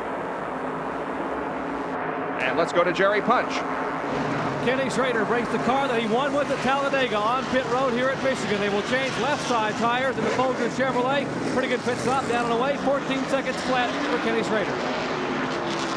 Folger Chevrolet, member of the Rick Hendrick team, back out on the racetrack. We're nearing the halfway point of this 400 lap race. Morgan Shepherd now comes in. He was the leader. So now Morgan comes in and he relinquishes the lead and now goes to Rusty Wallace. Let's watch the crew go to work on this car. They're on the left side of it also with a tire change. Cleaning the windshield and the grill. Now that fellow that's cleaning the grill, he's back across the wall. They only allow so many people over the wall, which is 6, including the gas can, the catch man, they call him, that catches the overflow of gas. Good pit stop for Morgan Shepherd, and he goes back out. So he gets a lot of service in about 15 seconds. You know, we talked about Morgan Shepherd earlier running 5 races with his own Heinz 57 Buick. I think one of the real big questions when you talk about the silly season and what's going to happen for next year, Morgan is a real question mark, and perhaps when he makes his decision, we're going to see a lot of drivers make their decisions for next year. Yeah, he's a hot property. He's shown that he can drive for different teams. He can adjust very quickly. He knows a lot about a race car. That's one of his greatest assets, plus his ability to drive one, and that has gotten the attention of a lot of people. He has certainly come to the forefront, his name this year more than in the past. So there is Rusty Wallace. Right behind him is Dale Earnhardt, and right behind Earnhardt is Davey Allison, and that is first, second, and third.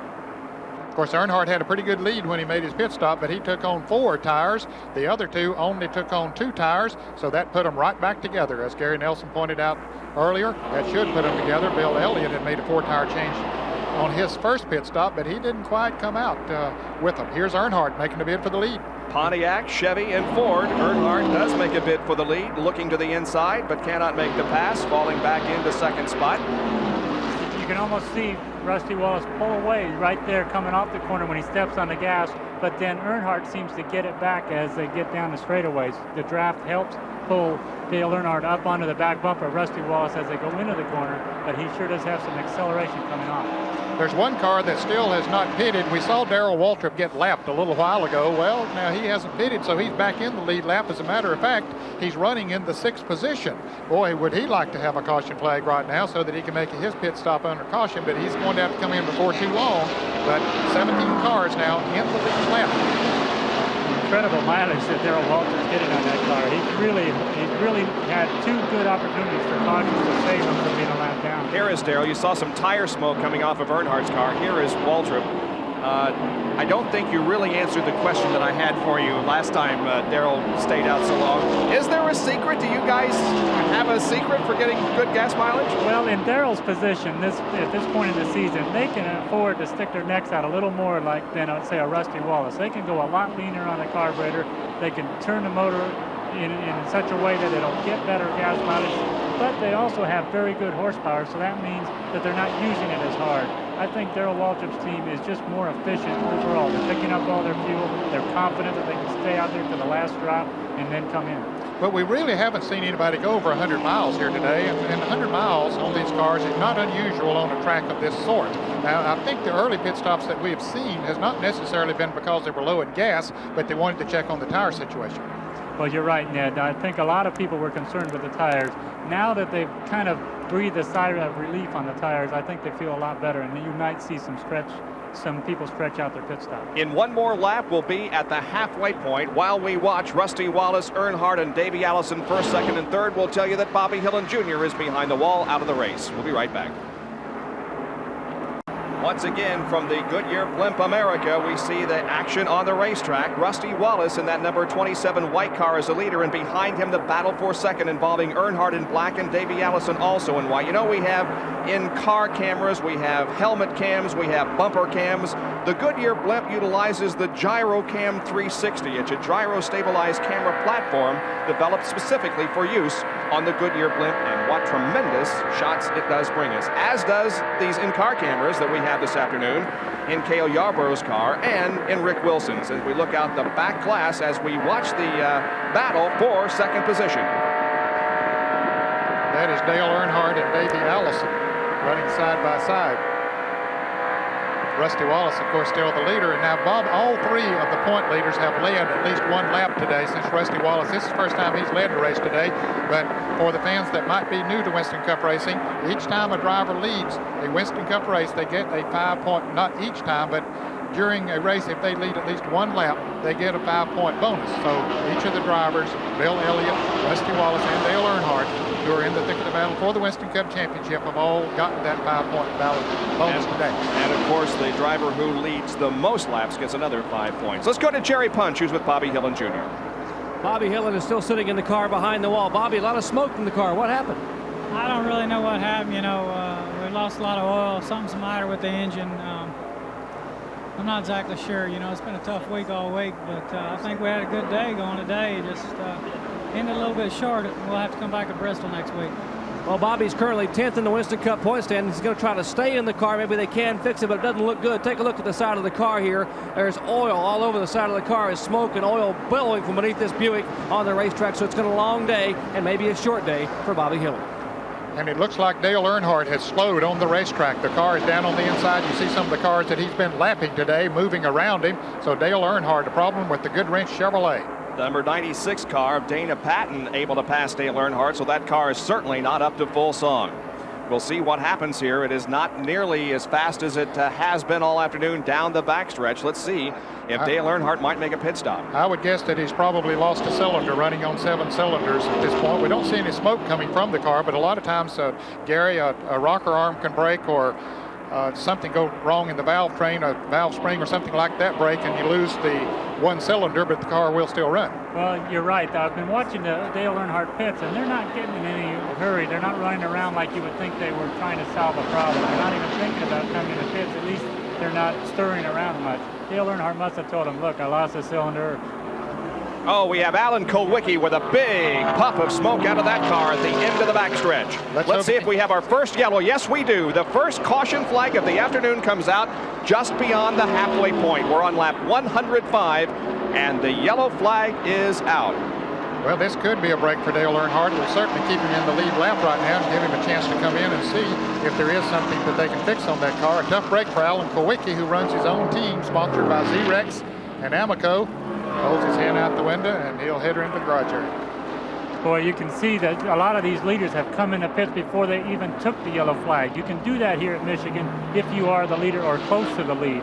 But you got to watch out. If you get in too soon, you can get lapped. Let's go to Jerry in the pit.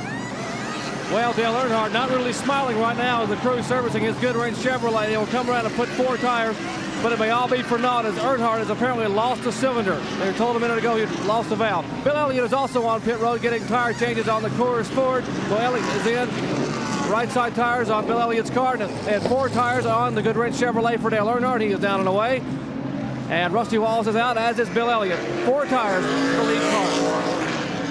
And the Kulwicki car, still a lot of smoke coming from it. That was a real hand grenade as it came down the backstretch. Dick Bergman is right there fighting the smoke coming from that car. Boy, I'm going to tell you what, he came in and not only was he smoking, he was steaming and then on fire. Alan Kulwicki had to show the fire crew where the fire was. What happened, Alan? Well, the engine just blew up and it started on fire. Obviously, Kulwicki very disappointed here this afternoon. Wanted to do well at Michigan. Not today. Another one of those guys in a real question mark for 1989. Where will he go? Will he stay with the same team, or will he go somewhere else? Out on the track, several cars stay there. However, a lot of them are also in the pit area. Let's go to Larry Nuber at Pit Central. Well, Bob, we've just passed the 100-point mark in this lap, and we're going to bring you now our Napa mid-race recap. At that point, at lap 100, Rusty Wallace was the leader. And as you can see, he had only led 6 of the 100 laps, but that's just enough. You only need 1 to get those 5 bonus points.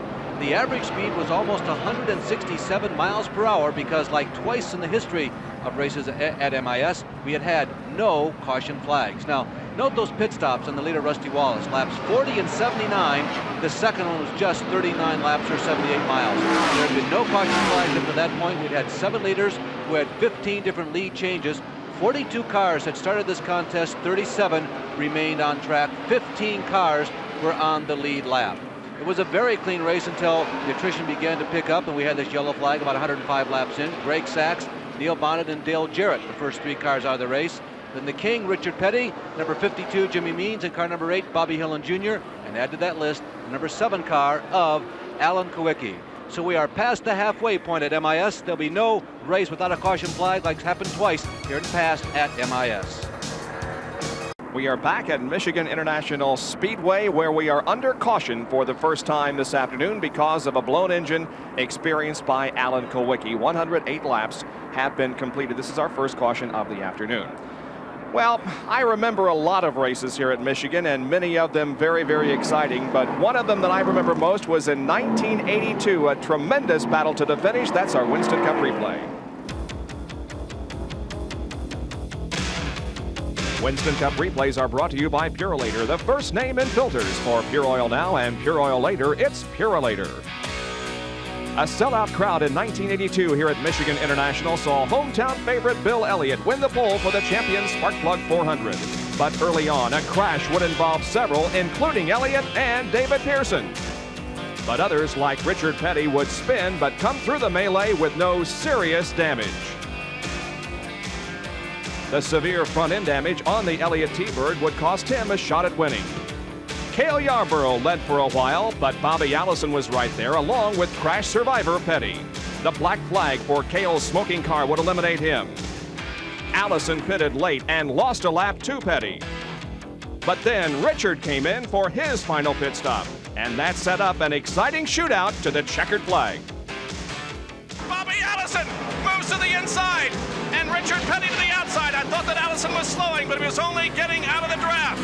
Let's watch the move that Richard Petty makes off the trial, into the trial, off the fourth turn. His car wiggles a little bit. It's going to be Bobby Allison winning the champion Sparkplug 400. But it's almost a side-by-side finish with Richard Petty. Another great finish in Grand National Winston Cup racing. And just one of many wonderful moments we associate with racing and Bobby Allison, and we certainly express our sentiments also. Hurry back, Bobby. We miss you in Winston Cup competition. Back with more from the champion Sparkplug 400. And just as you rejoin us, the green flag comes out on lap number 111, and we are back to racing here at Michigan. Rusty Wallace is the leader as he heads toward turn number 2. In second position is Davey Allison. Bill Elliott is third, Sterling Marlin fourth, and the number 90 car of Benny Parsons is running in fifth position. So a good run for Benny this afternoon. You can see that little hole in the back window there on Cale's car. That's where they stick the ratchet and an extension down through the window to make chassis adjustments during pit stops.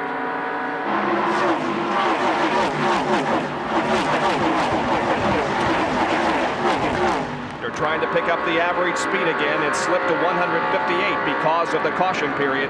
But now the average will begin to move back up as Davey Allison passes Cale Yarborough on the high side of the racetrack.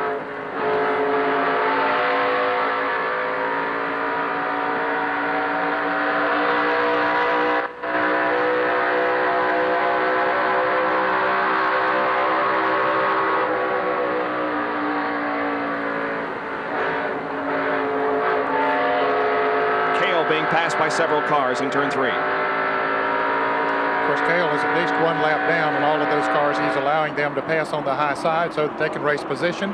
We have 15 cars in the lead lap at the moment. Of course, Rusty Wallace is the leader. Second is Davey Allison. Bill Elliott's third. Sterling Marlin fourth. Benny Parsons fifth. In sixth place is Morgan Shepherd. Seventh is Lake Speed. Ricky Rudd rides ninth. In eighth place, and in ninth place is Brett Bodine. 10th, Kenny Schrader. 11th, Jeff Bodine has gotten back in the lead lap.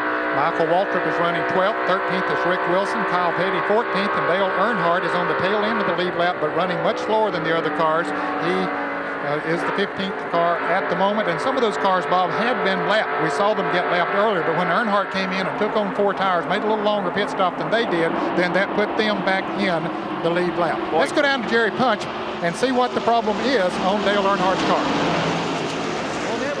The fact that Dale Earnhardt has an engine problem. They brought the car down pit road a couple of times during that last caution. Richard Childress and the crew looked underneath the hood. Richard, what is the problem with the car? It broke an exhaust valve. Are you gonna be able to finish it? Well, we hope so. You know, the valve is wedged in there somewhere. We just got hung in the draft there and probably turned a few more RPMs than we should have. But you know, we'll be all right. Well, they're going to try to hang on and get as many of those valuable Winston Cup points as they can. Let's go up pit road to Dick Berger. Dick? Jerry, you and I have interviewed a lot of blistered tires in 1988, but not today. As we see the tires coming off the cars, they are in such good shape here in Michigan. The teams are doing what Ricky Rudd's team has done. They're saving them. They're trying to get one set that's absolutely best for the very tail end. Now, this is a strategy that always used to be the case before the tire wars. And this is one of the first times we've seen it in 1988. Happy news on the tire front today. So no problems like we saw last weekend at Watkins Glen. Here are the first and second runners. That's Rusty Wallace in number 27 and Davey Allison in car number 28. Just to pick up on the Dale Earnhardt story, only one time this year has that team dropped out of competition. That was because of an engine problem at Pocono.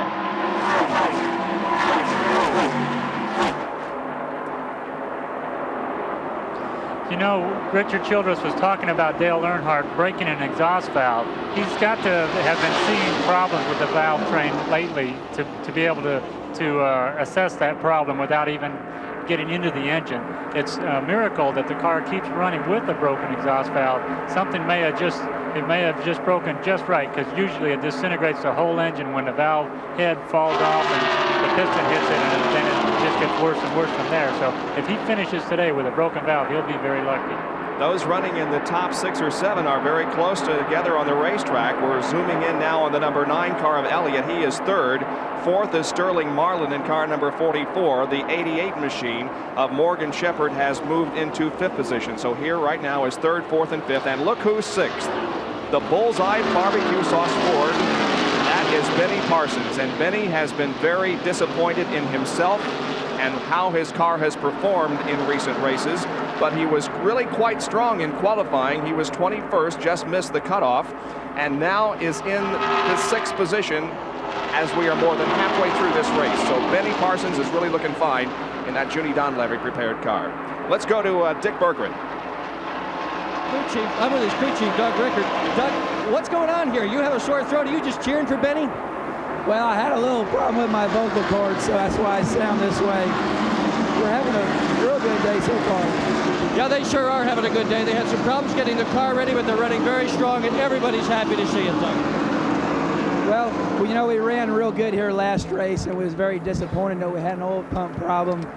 But we're following right along the same lines from last race. We're running in 6th position, going right as on our game plan as we planned earlier. You know, hopefully we're going to have a good turnout here today and maybe win this thing. I guess it's okay to cheer for Benny Parsons, isn't it, guys? Well, yeah, I wouldn't mind seeing Benny finish very well here this afternoon. He's holding off the challenge of Lake Speed in car number 83, who is in the 7th spot. And a few laps ago, I hope you noticed, we had a shot of the cars coming out of corner number 4, and Lake Speedway's had that car sideways, but saved it. He runs with Benny Parsons in the battle for the 6th spot. Up front, it is still Rusty Wallace and Davey Allison. Now, a little while ago, we showed the 1982 finish in which Bobby Allison beat Richard Petty, and I guess that race kind of has a special meaning for you. You remember it? I sure do, Bob. You know, when you think back on the good old days in my life, I can remember the good old days being the time I spent working with Bobby Allison. I was a crew chief for Bobby for that win that day, and I remember what a tough day it was, because Richard Petty, as you saw in that replay, was really gaining on us that last lap. And when it was all over, Bobby came to me and he said, "Had you worried, didn't I?" So I really do express my hopes for Bobby's 100% recovery, and I sure would like to see you come back, Bobby. We all miss you. There are 80 laps to go in this race. We've completed 120. The average speed of the race is 158.1 miles an hour. It's Rusty Wallace and Davey Allison battling for the lead. We're glad you could join us on this beautiful Sunday afternoon for the Champion Spark Plug 400 at Michigan International Speedway. It's being brought to you by Busch Beer, the beer with a taste as smooth as its name. By the Kodak Color Watch system for great film developing. And by Purolator, the first name in filters for Pure Oil now and Pure Oil later. It's Purolator. For more than 20 years, the Goodyear Blimp has been providing aerial views for television, and it is with us today. The Goodyear Blimp America from Houston, Texas. The pilot is Don McDuff. This is the 2-mile tri-oval at Michigan. On the racetrack itself, the battle continues. It is Rusty Wallace in car number 27 and Davey Allison in number 28 that are running very close together on the racetrack. And look at this statistic. A Pontiac has never won this race. Now this particular race, right. Of course, Rusty Wallace won in the spring here, and that was the first time that a Pontiac had won on this racetrack. You can't count out Bill Elliott yet. He's still in 3rd place with the leaders inside. I wonder if he's just kind of riding right now. We'll have to keep an eye on him. With Dale Earnhardt out of there, it's made everybody kind of breathe a little easier as far as the points go. Now it's going to be more between Rusty Wallace and Bill Elliott. If we have a new winner today, it will set a record in Winston Cup competition for different leaders in a single season.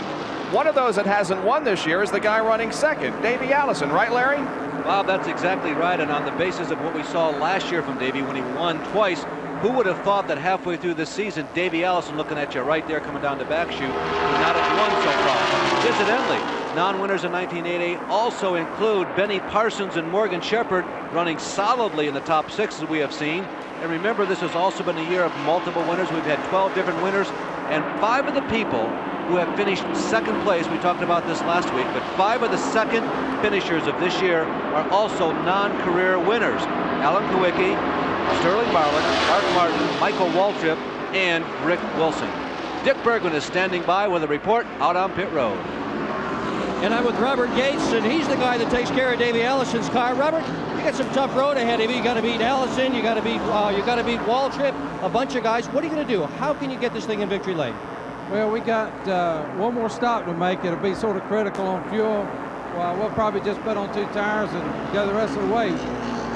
It's working pretty good. You know, Rusty won't let him by him right now. He can't quite get the move he wants on him, but I think we might be a little bit quicker if we could get around him. We just have to see. Are you running as fast as you can run, or is there some in reserve? Well, you don't ever really sit back and take it easy. They have to run awful hard, but I think if we could get by Rusty, I believe we can run a little bit quicker. Jerry Punch, there's something going on pit road near you. What's happening? Well, Dick, a lot of strategy going on about fuel mileage. You got to remember that the Rusty Wallace won this race back in June in the same race car, and he parked it and hadn't raced it until he brought it here this week to run again. Now, back in June, he ran out of gas twice. Once he ran out of gas running 43 laps while leading, and the second time he ran out running only 39 laps. Well, they couldn't figure out why. They said, well, we've got to be getting better gas mileage than that. And Robert Yates has been working and working and working on the car, trying to decipher what it was. Finally, yesterday afternoon, they found out that the fuel cell was not picking up but about 19 gallons of gasoline. So they sent the crew to their shop back in Charlotte last night, took the fuel cell out of their short track car. They flew it up here this morning, quickly installed it in the car, and it's working right now. So a bit of last-minute strategy for Rusty Wallace may pay off here today. It's working very well for Rusty. He has the lead, but you can see how close Davey Allison is there from overhead, the Goodyear blimp, as they race through turns 3 and 4. Just a couple of moments ago, while we were getting the reports from the pit area, here was what happened with Darrell Waltrip. Darrell obviously called on the radio and said he had a tire problem, an equalized tire, I suspect, because I couldn't see any flat tires. They changed right sides, and obviously the crew doesn't see anything wrong with the right side tires, so then they decided to go around and change the lefts, maybe find the problem. It's a bad break for Darrell. He's not having his best day as it is anyway. Of course, he was already 1 lap down. Bob, Winston Cup racing has become very, very competitive, and of course it's attracting a lot of cars at each track. In fact, there were 50 here trying to make this race here at the Champion Spark Plug 400 as we watch Cale Yarborough battling with another car on the racetrack. Both of the in-car cameras, that's Rick Wilson running side by side with Cale Yarborough. But here are some of the drivers who didn't make the field. Larry Moyer, Jay Summers, Lee Raymond, Mike Laws, David Simcoe, Ben Hess, Slick Johnson, and Ron Esau. Total 42 cars started, total 50 showed up trying to make the field. Well, there's Cale on the high side of Rick Wilson. They are doing great battle, and now we see Cale and how it looks to him as Rick Wilson is to the inside of the racetrack, and there is Kyle Petty and Darrell Waltrip right behind Cale Yarborough. Kyle Petty in the Wood Brothers car. He will not be back with that team, of course, next year, and this is how Cale Yarborough is seeing everything, watching that rear view mirror. Wonder if that's the same piece of chewing gum he started with. He's been working on it, hasn't he? Boy, he is busy right now. He's in a big pack of traffic. Darrell Waltrip with 4 new tires, Kyle Petty out there, and also Rick Wilson all right around him. He's keeping that mirror, keeping a good check on the mirror. Well, look, he takes his right arm off the steering wheel and kind of relaxes it, I guess, here in the tri-oval. Well, it does. It's a lot of strain on it as he goes through the turns, and he does sort of relax it on the straightaway. Each time he comes off of the turn, he looks up in the rearview mirror. Of course, he's coming off of the turn now. You sort of see him leaning into the turn, and then as he starts off of the turn, he'll look up and see where the car is behind him or beside there. He looks up in his rearview mirror to see where the next car is. The number 97 car is right behind him. That's the Ronnie Combs machine. Yeah, you know, Cale is an old veteran. He's not getting very excited. You know, you think of a race driver as being tense and just gung-ho all the time. Cale's been around so long, this is like being in your office. You know, this is his office. He's working right now, and he's just doing what he knows best. can see that there's a little vibration in there. You don't sit still in one of these things running on the straightaways here in Michigan. I guess about 180 or 185 miles an hour, and a little bit of bumping around. Of course, the suspension on these cars is much stiffer than a passenger car. You could ride around here on the passenger car and it'd feel pretty smooth to you. But you get in one of these race cars, it's a lot different. Well, that is just amazing camera work, guys. This is live, going all over the nation. I can't believe the camera jobs you guys are doing now. And there is a shot from Rick Wilson's car. Kyle behind, and so is Cale Yarborough.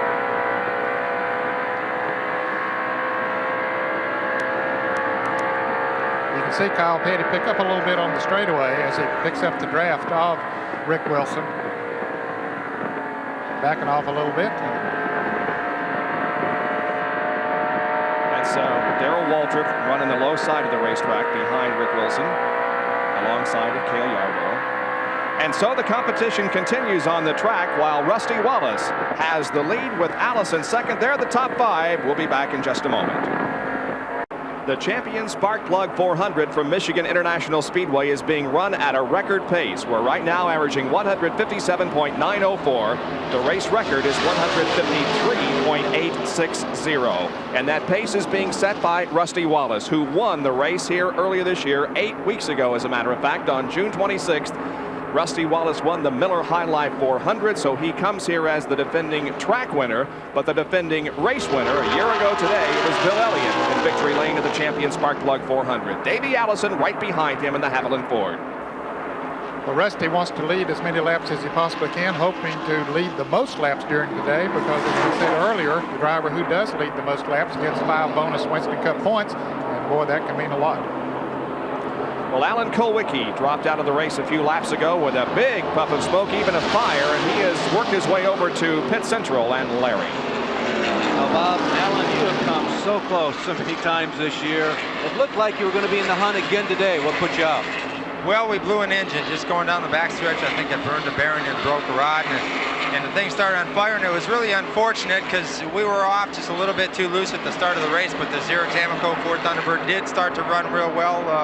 We got a little bit behind, but we settled in about the same pace as the leaders did, and all we needed was a caution to catch up, and I think we would have been in good shape, but unfortunately it was a short day for us. Well, Alan, to be journalistic about this, you know your name keeps popping up. It's that time of the year. Can you reveal to us not necessarily where you might go, but what are your thoughts? Do you think you might consider going to another team this year? You really haven't in past seasons. Well, I have to consider it at this point because the offers keep getting better and better, but I'm not saying that I'm going to drive for another team. You know, it's just something that I'm considering at this point. Alan, if you were to win a race here in the next 10 races, would that change your mind on whether or not you would move to another team? Well, you know, you have to look at things not just in the short term, but try to look at the long-term aspect of it. And just because we win one race doesn't mean I should carry on with my own team any more than the fact that we blew an engine today means I should give it up. You've got to consider everything, but you know that certainly would be a morale booster, and we've been close a number of times. The guys in the crew have worked real hard, and you know I feel if we did win a race, we'd deserve it. It'd be a real morale booster, and you know that would have an effect on the decision, but that wouldn't be the entire determining factor. Alan, this is Ned Garrett in the booth. The fans on the screen saw fire come from your car when the engine did blow, and they wonder what causes it to catch fire. Well, usually what happens in a case like that is if it broke a rod and the rod goes out the side of the oil pan, all the oil gets on the headers, that starts on fire. When that's burning, that in turn started the paint on the floorboards on fire also. When I stopped the car, there was just a little fire inside the car. Nothing real serious. I just set off the onboard fire extinguisher. I couldn't actually see the flames inside the car when I was trying to stop it, but I started to feel the heat. Alan, we've seen these two guys, Rusty Wallace and Davey Allison, running about like this for the last 20 laps or so, really since the last series of pit stops. Were you able to run with either of these guys enough to determine who you think is the stronger out here? I'd say it's really too early in the race to tell. It's really going to come down to who has the best set of tires at the end of the race, but you know I think Rusty'd have to be the favorite on this track at this point. And speaking of tires, Alan, from all indications from Dick Bergman and Jerry Punch, there really aren't any nearly as badly as there was last weekend at Watkins Glen. No, they were holding up real well. We ran on Goodyears the whole time that we ran, and did not have any tire trouble. The tires seemed to be pretty consistent. As I said, our car was off just a little bit at the start, but we got it adjusted. I was very happy with the car and with the tires, and I don't think you're going to see any real tire problems today. Well, Alan, what do you think about the track conditions? This is Gary Nelson in the booth. It looked to me like the times are dropping off just a little bit. Do you think it's coming from the heat and guys taking it easy, or do you think they're running pretty hard right now? Well, the hotter it gets, the slipperier it gets, and when the tires get hot, the cars tend to drift up the track. If you'll notice, you know, when they've got new tires on after a pit stop, they'll run real low, and gradually they'll just start drifting up higher and higher the longer they run. But the times aren't falling off real bad from what we had seen. You know, we were able to stay in the 42s most of the time that we were running, and I think it's an ideal day for the race. The tires and the track both seem to be holding up real well. All right, Alice, nice to have you with us. Stand by there in pit central, if you will, and we'll get some comments with you for the next several laps. As we watch the action on the racetrack, it is still Rusty Wallace and Davey Allison, Bill Elliott third, then the 88 car of Morgan Shepherd and Sterling Marlin runs in fifth position with 143 laps gone. Bob Jenkins, Ned Jarrett, Gary Nelson, Larry Newber, Dick Berggren, and Jerry Punch back at Michigan International Speedway for the Champion Spark Plug 400. 145 laps have been completed. It is this battle on the racetrack that we continue to watch. Rusty Wallace in the lead and Davey Allison running in second position. They've been running that way on the racetrack for the last several laps. Hanging back in third, about 2 seconds behind, is Bill Elliott. Well, this race has always shown us some very good competition, and we asked Rusty Wallace, can close racing here be a little bit hazardous at times? It gets a little touchy from the driver's standpoint running that close, but I guess as wide as I ever run here was maybe 3 or 4, but you can race 3 abreast of this racetrack, and that happens all the time down the front straightaway when you're trying to make a pass. So, you know, it gets you on your toes, and you've got to get everything lined up when it comes time to get to the corner. So those are the comments from Rusty Wallace as he's explaining how 3 and 4 abreast racing is commonplace here at Michigan. And in the pit area is the number 88 car driven by Morgan Shepherd. He was 4th when he made this stop. And I don't believe that he'll be able to go the rest of the distance. That was a good pit stop. They changed right side tires and filled it up with gas, but he's got about 106 miles to go, so I don't believe he can go the rest of the way. Well, let's go down to the pits. Barry Dotson and the Rusty Wallace team is with Jerry Punch. A possible problem brewing for Barry Dotson and the Kodiak team. Barry, what's the problem with the car? Something you're concerned about? We got a header pipe broken up. We got a pit right now. I told him to come in this lap. So it's hurting the mileage. We can't gamble. We got to go as far as we can and not take any chances. Well, Barry Dotson, what he was trying to tell us was they have a header pipe broken, and that means they will not get the gas mileage they thought they would get out of the car. And remember, they got burned twice here in June, but they still won the race. They don't want to get burned anymore. Now, they pitted on lap number 106, exactly 41 laps to go, so they're only going to run about 82 miles. Here he comes, Jerry. Here comes Rusty Wallace down pit road. He brings the Kodiak Pontiac on pit road, and Harold Elliott and the rest of the Kodiak team standing by. They are not seeing any tire wear. They're feeling awfully good about the performance of the Goodyear tires. It isn't gas they're concerned about. Here is Rusty Wallace coming to a halt. They go to the right side of the car. Jimmy May car, right front tire. John Dotson, right rear. Harry Dotson, the crew chief, on the jack. They will clean the windshield. 1 can of fuel is in. Norman Kostamitsu puts the second can of fuel in. Great pit stop for Rusty Wallace. This car is down and away. Let's go to Larry Newber. Larry?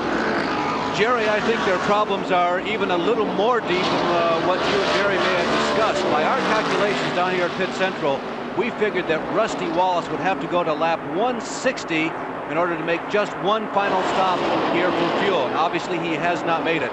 The furthest that he has gone all day, as you just pointed out, is 41 laps. We've been tracking this apparent problem, this bad fuel mileage since the beginning of the race, and it's been consistent throughout all 4 of his pit stops. Rusty Wallace just can't go more than 40 laps comfortably. Most of the people should stop about lap 156, and that should be enough for everybody. Ken Schrader, by the way, and Ricky Rudd continue to get the best gas mileage. How about it, Dick Berggren? You're out there on pit road. What do you see in terms of this gas mileage, tire wear, and what do you see for the rest of the race? Well, I'll tell you what the teams are telling me, Larry, and I've just talked to Morgan Shepherd's crew, and they say he came in early because they were concerned about a right rear tire. But they also say he can make it all the way. Right now, I'm standing in Davey Allison's pit, and I've just asked Robert Yates, what's the story here? Well, they've changed tires here as to what they're going to put on the cars a couple of times. In fact, they're changing them again. But Robert says next pit stop, if it stays green, will be the last. They can go all the way from this point. Tire wear looks good. It's a shootout. Boy, it's up to the drivers now, Larry. Well, Davey Allison has the lead, and I'd like your gentleman's opinion on whether Rusty Wallace can go 52 laps the rest of the way without a fuel stop. No, I don't think he can, Bob. He normally doesn't get that kind of fuel mileage, and I just don't believe that he can go that far. I think Davey Allison, though, once he makes his pit stop, that he will be able to go the rest of the way. Yeah, I agree with you, Ned. Rusty Wallace has been stopping around 39 laps. Earlier, 2 times this race, he stopped at 39 laps. 52 laps is asking an awful lot of that car. And you heard Barry Dodson talking about a header pipe being broken and thinking that hurts his mileage. I'm sure it's a big distraction, and it does hurt the mileage, but Rusty's car still seems to be the strongest on the track.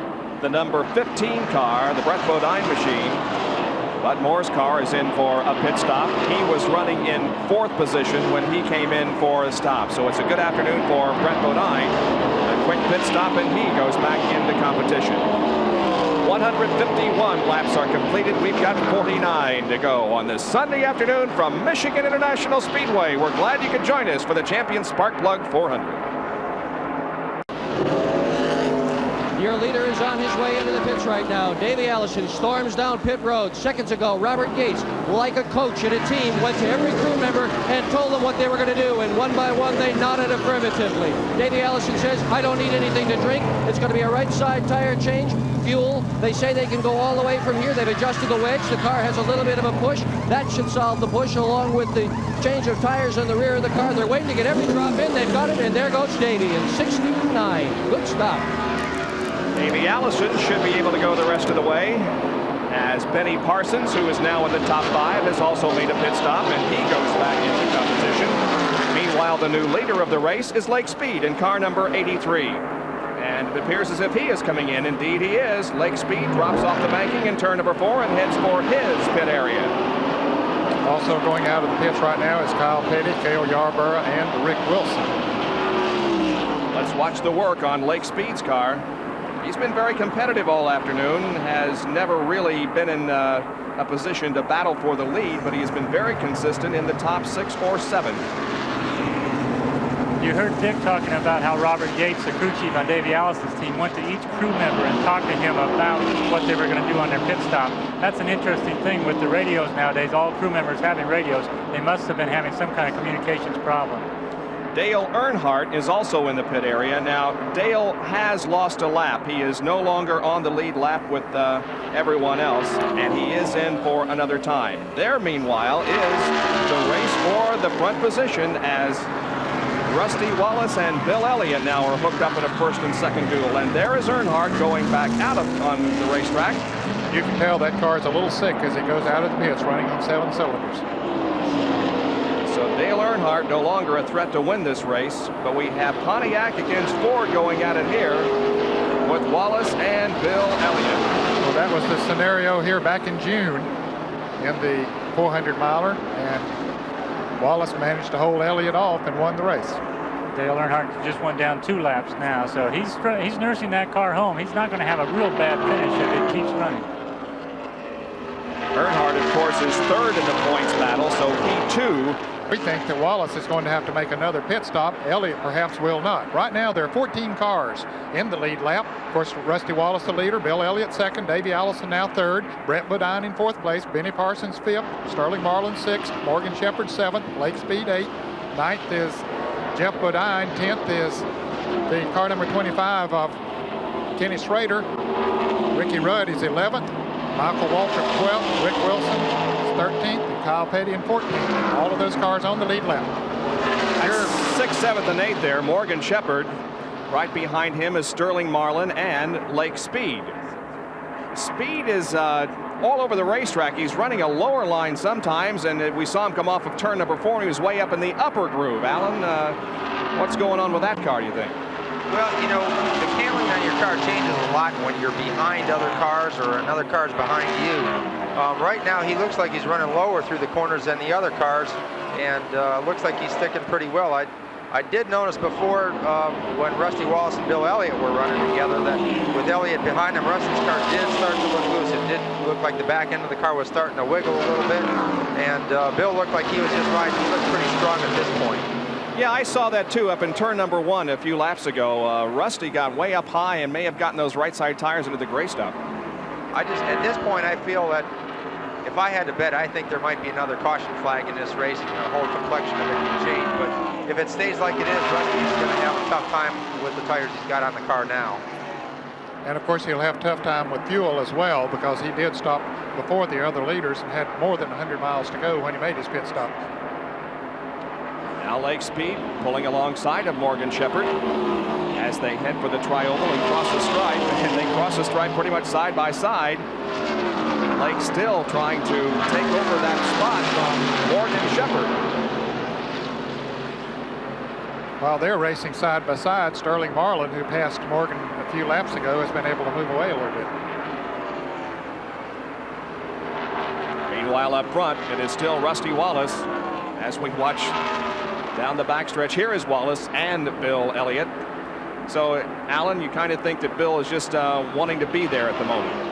Well, at this point, it looks that way. You know, it looks like Rusty's holding him off, but he's having to work a little bit to do it right now. He looks a little bit loose. It looks like Bill's just riding. And I tell you, both of them better look in their rearview mirror, because Davey Allison is coming back there. He's only 1 second behind him, and when he came out of the pits, he was farther behind, and he is picking up on both of them. So what is now a 2-car battle will soon become a 3-car race, as Davey Allison is indeed catching up to first and second Wallace and Bill Elliott. We'll be back in just a moment. We are back at the Champion Spark Plug 400, and here's what we warned you of. And now a 3-car battle for the lead, as Davey Allison in the number 28 car to the inside of the racetrack has made it a 3-car battle with Bill Elliott in number 9 and Rusty Wallace in car number 27. And Davey has really made up some time in the last few laps. Well, he's made up a lot of time, Bob, and did it in a hurry, but catching him was very easy for him. But passing now is a different situation. He's tried Elliott several times, but simply hasn't been able to move around him. That's the shot from the Goodyear Blimp America as the cars head into turns 3 and 4.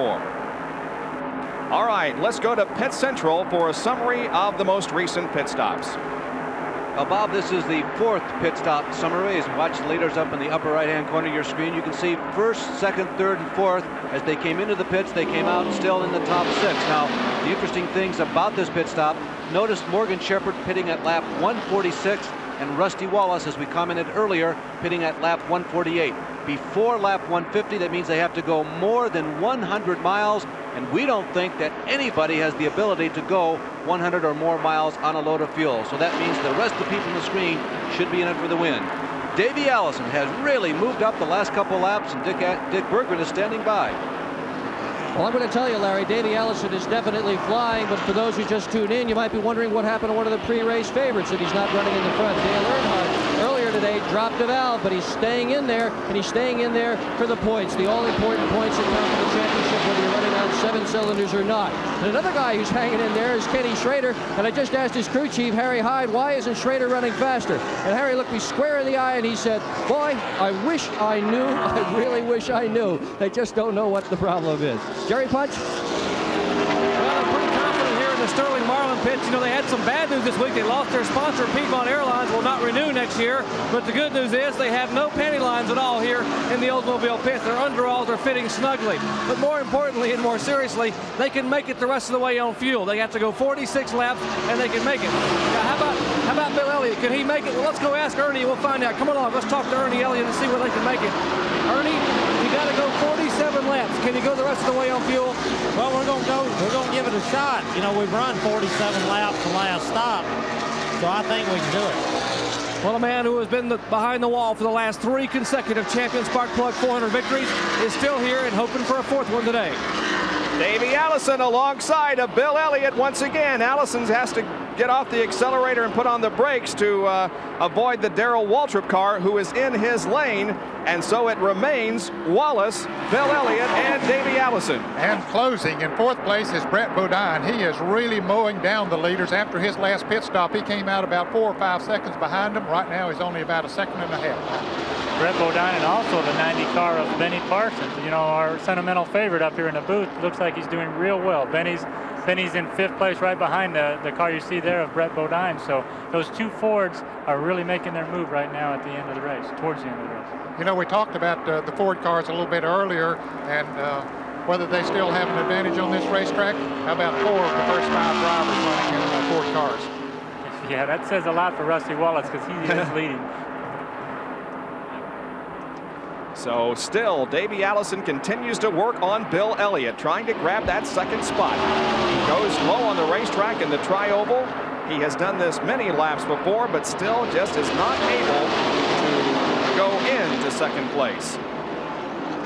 Well, Davey Allison has not won a race this year, as we pointed out earlier. So how would you characterize your season so far, Davey?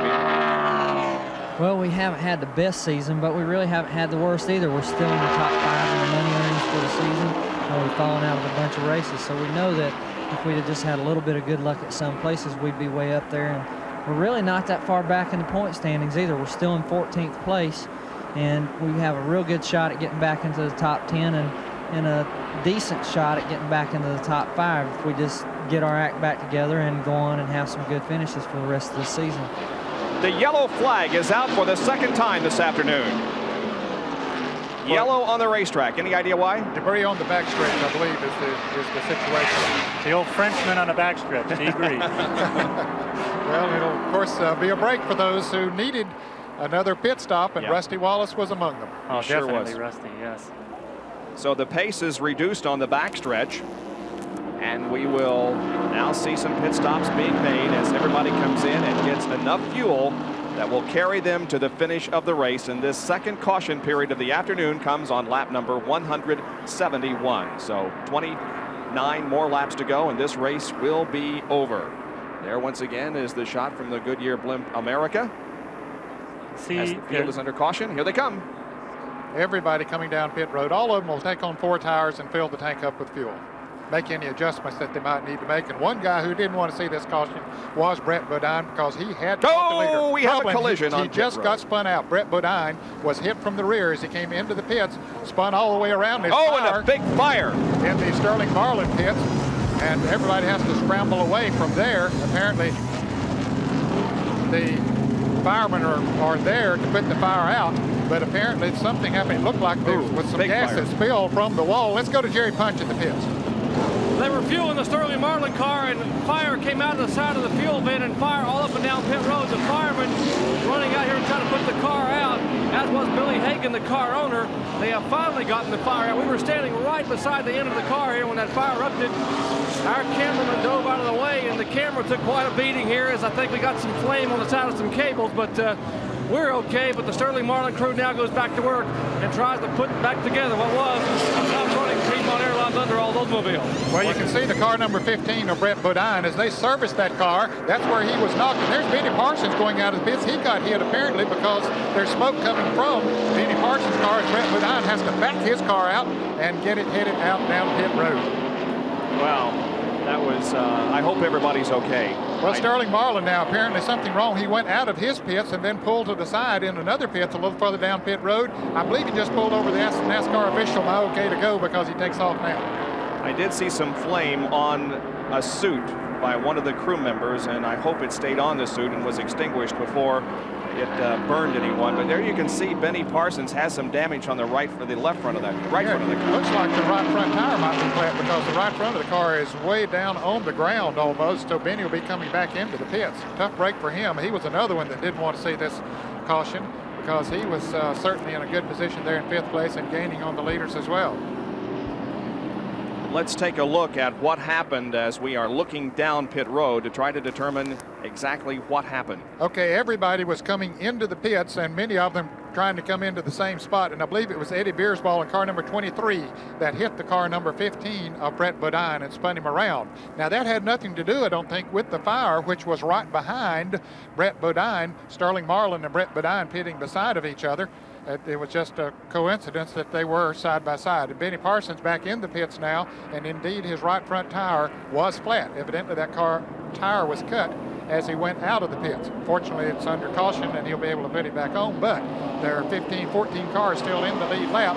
He's going to be at the rear of the lead lap as opposed to the 5th place that he was in before the caution came out. Benny had just moved into the top 5 when this yellow came out and the sequence of events on pit road occurred. There is the scene of the fire in the Sterling Marlin pit. We'll be right back.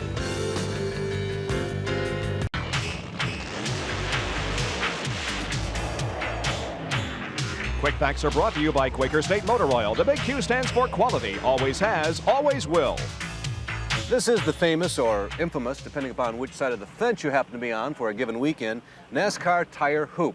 They began using it this year to measure a tire width when they discovered that they were going to be in a tire war. The rule book says the tires must be 13.2 inches wide with a tolerance of 0.15 of an inch, or a maximum of 13.35 inches, which happens to be the width of the tire hoop. Here's how it works. And if it slips over the tire, that tire is approved for competition for that weekend. Both manufacturers have been disapproved once this year. The most recent, last week, Watkins Glen Hoosier, and at Pocono, NASCAR said no to Goodyear. Only tire width is important. At least up to this point, tire height, which can vary by as much as 1.5 inches, is not important. Well, as we go back to the green flag racing, I never did figure out how come they call that thing a hoop. It doesn't look like a hula hoop to me. It looks more like a rectangle, but they're not giving us no tolerance rules of NASCAR this year. Bill Elliott made a couple of pit stops during this caution period and restarts from well back in the pack, and we'll see his progress now to the front as Brett Bodine and Sterling Marlin are right there with him. A lot of cars running very, very close together, including those up front. Rusty Wallace still leading, but Davey Allison is right on his back. Well, we sure hope nobody was seriously injured in that pit fire, but I got to commend the fire department down there. They did a heck of a job of extinguishing that fire. There were so many gas cans around there, it could have really been something. You know, there was a huge IndyCar fire here several years ago, and I think that's one of the things that has caused such good reaction here in 1988. The fire department is top-notch, and they know how to deal with a serious situation, and that could have been a very serious situation. Well, there is Terry Labonte running in the Budweiser machine. Jeff Bodine to his outside. Ricky Rudd is there. There's Ken Schrader, Morgan Shepherd. Lake Speed is in this group, as is Kyle Petty. Jeff Bodine is running in the third position. Ricky Rudd is fourth, and in fifth is Kenny Schrader in the car number 25. And look at Ricky Rudd make a move on the inside of Jeff Bodine and drove right past him. Jeff got a little sideways there in the second corner. Boy, he did. He had his hands full getting into that turn. The car slid up sideways. It looked like it started to push, and then as he turned the wheel, it turned sideways on him. He lost the position. Three abreast, they tried to make it going into that turn, but Lake Speed thought better of it. I better not do that. Boy, Jeff's car is pushing out. We saw it earlier in the race, and that's really costing him a lot of position. Michael Waltrip is on the high side of the racetrack, and a battle for the lead. Davey Allison grabs the top spot from Rusty Wallace as Bill Elliott continues to move up through the field. Elliott now on the low side of the racetrack. This is good racing here. This is the best we've seen all day. Boy, I bet Bill Elliott's sorry he had to make that second pit stop. I don't know what the reason was. They changed all four tires. The fire in the pits was right in front of him. It might have caused one of the crew members to leave a lug nut loose or something, and Bill Elliott had to come back in the pits and restart in the back. You know, he was running right here with Davey Allison and Rusty Wallace. So there is Davey Allison, who now has the lead, and here's how he got it last lap. Well, they just pulled down on the inside, coming off the turn, got a nose up alongside Rusty Wallace, coming down the front straightaway. Well, it's not really a straightaway, but the tri-oval here, and drove into the first turn in the lead. Now we'll see if Davey can take off and leave Rusty Wallace in his wake. He has lengthened the lead just a little bit in the last lap. Benny Parsons is back on pit road as we watch the action on the backstretch. Tough break for Benny to have to come in. Here's Davey Allison leading the race. He went from 5 cars within a couple seconds just before the caution to now just 2 cars racing for the lead and the others way back. He's turned the wick up on it now, Gary. He's letting it all hang out. If he had anything left, of course, now's the time to do it, and he's turned her loose. Meanwhile, here is Bill Elliott still threading his way through the traffic. That is Michael Waltrip right ahead of Bill Elliott in the yellow and green car number 30, and Brett Bodine is right ahead of him. Let's go to the pit area. Well, we mentioned why Bill Elliott had to come back in. You know, he was in the pits changing 4 tires when the fire broke out about 5 or 6 feet from the front of his car where Sterling Marlin was pitting. The jack man on the Elliott car dropped the jack, and Elliott took off, and all the lug nuts were not tied, as Gary had just speculated very correctly. So they had to bring him back in to tighten the lug nuts, and thus he had to start all the way in the rear of the field. Well, Bill is not really moving up as quickly as I'm sure he wishes he could. He's got a lot of traffic in front of him, although Brett Bodine, though, is right ahead of him. 3 abreast racing. No, make that 4 abreast racing in the tri-oval. That's Dale Earnhardt way low on the racetrack. Well, it was good of Earnhardt to see that racing come up, and he pulled completely out of the way, let him go at it 3 abreast.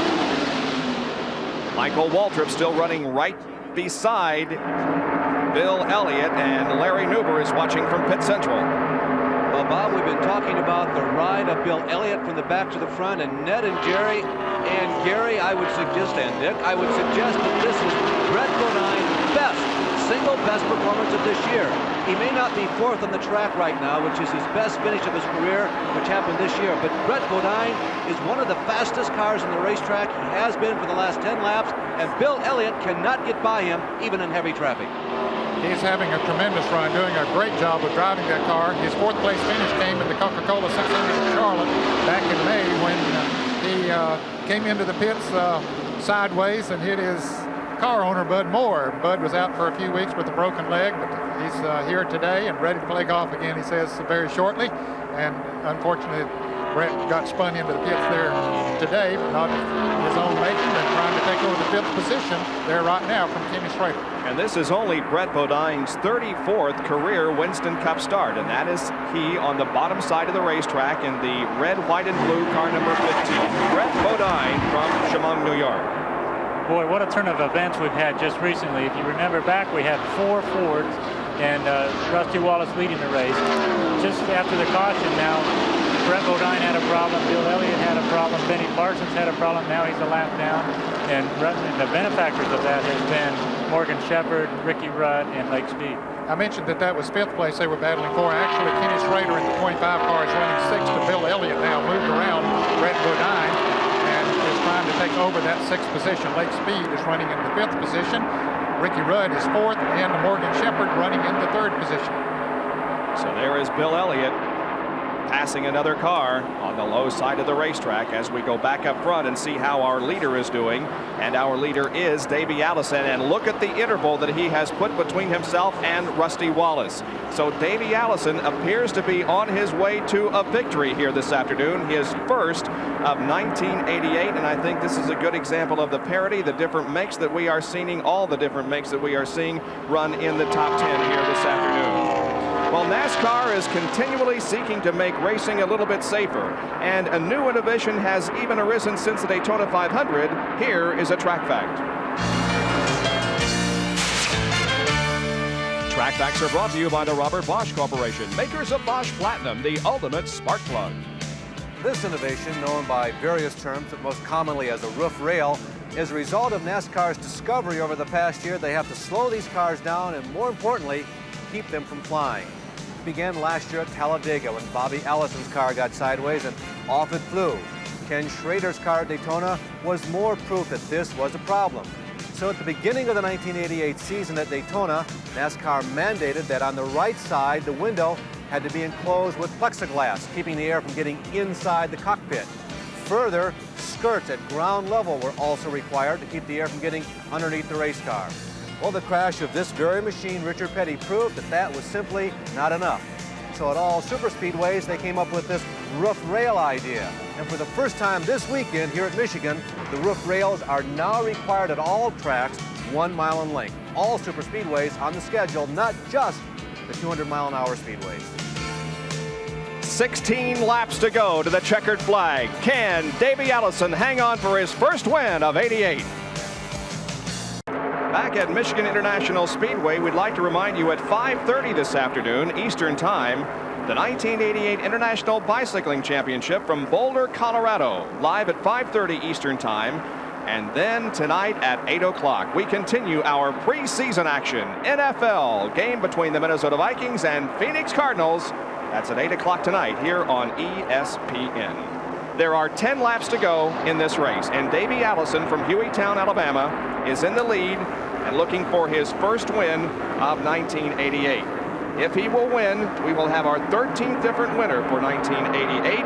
that will tie a modern era record which was set in 1986. And here's the average speed of the race. It's still at a record pace, 155.6, the record 153.8. We have only had 2 caution periods interrupt our flow this afternoon. Well, Davey Allison has pulled away from Rusty Wallace by a good margin, but Morgan Shepherd, who is running third, is gaining on Rusty Wallace. You can see the 2 cars there as they come into focus off of turn 4. A moment ago, he was about a second and a half behind. Now he is only 0.8 of a second behind, so Morgan Shepherd is definitely gaining.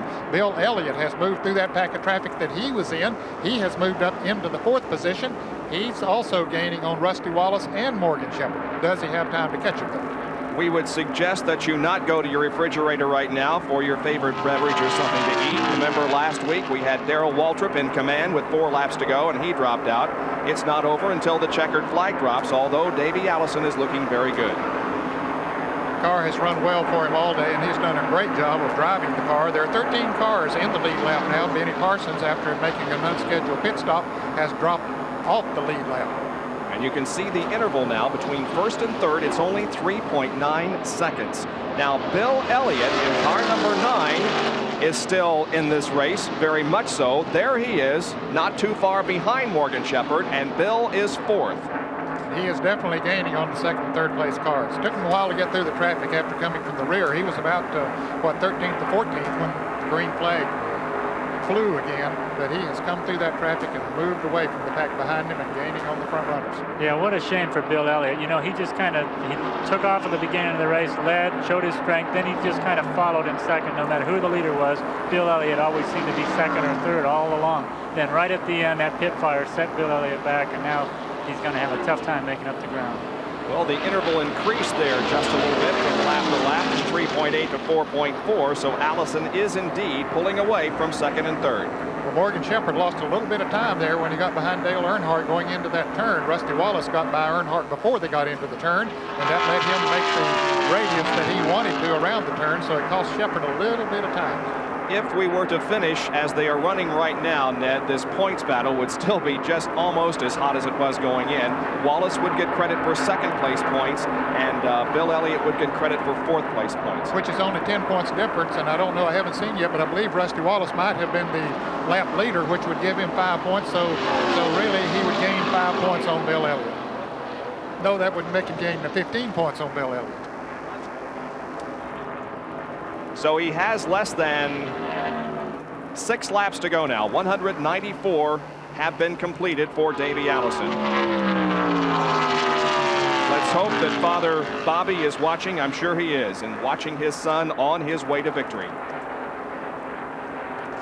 Well, he has certainly driven a great race here today. The car has worked well for him, and he has done what he's had to do to keep it in the thick of the battle all day, and then when the time came, he put the pedal to the metal, as they say, and moved away.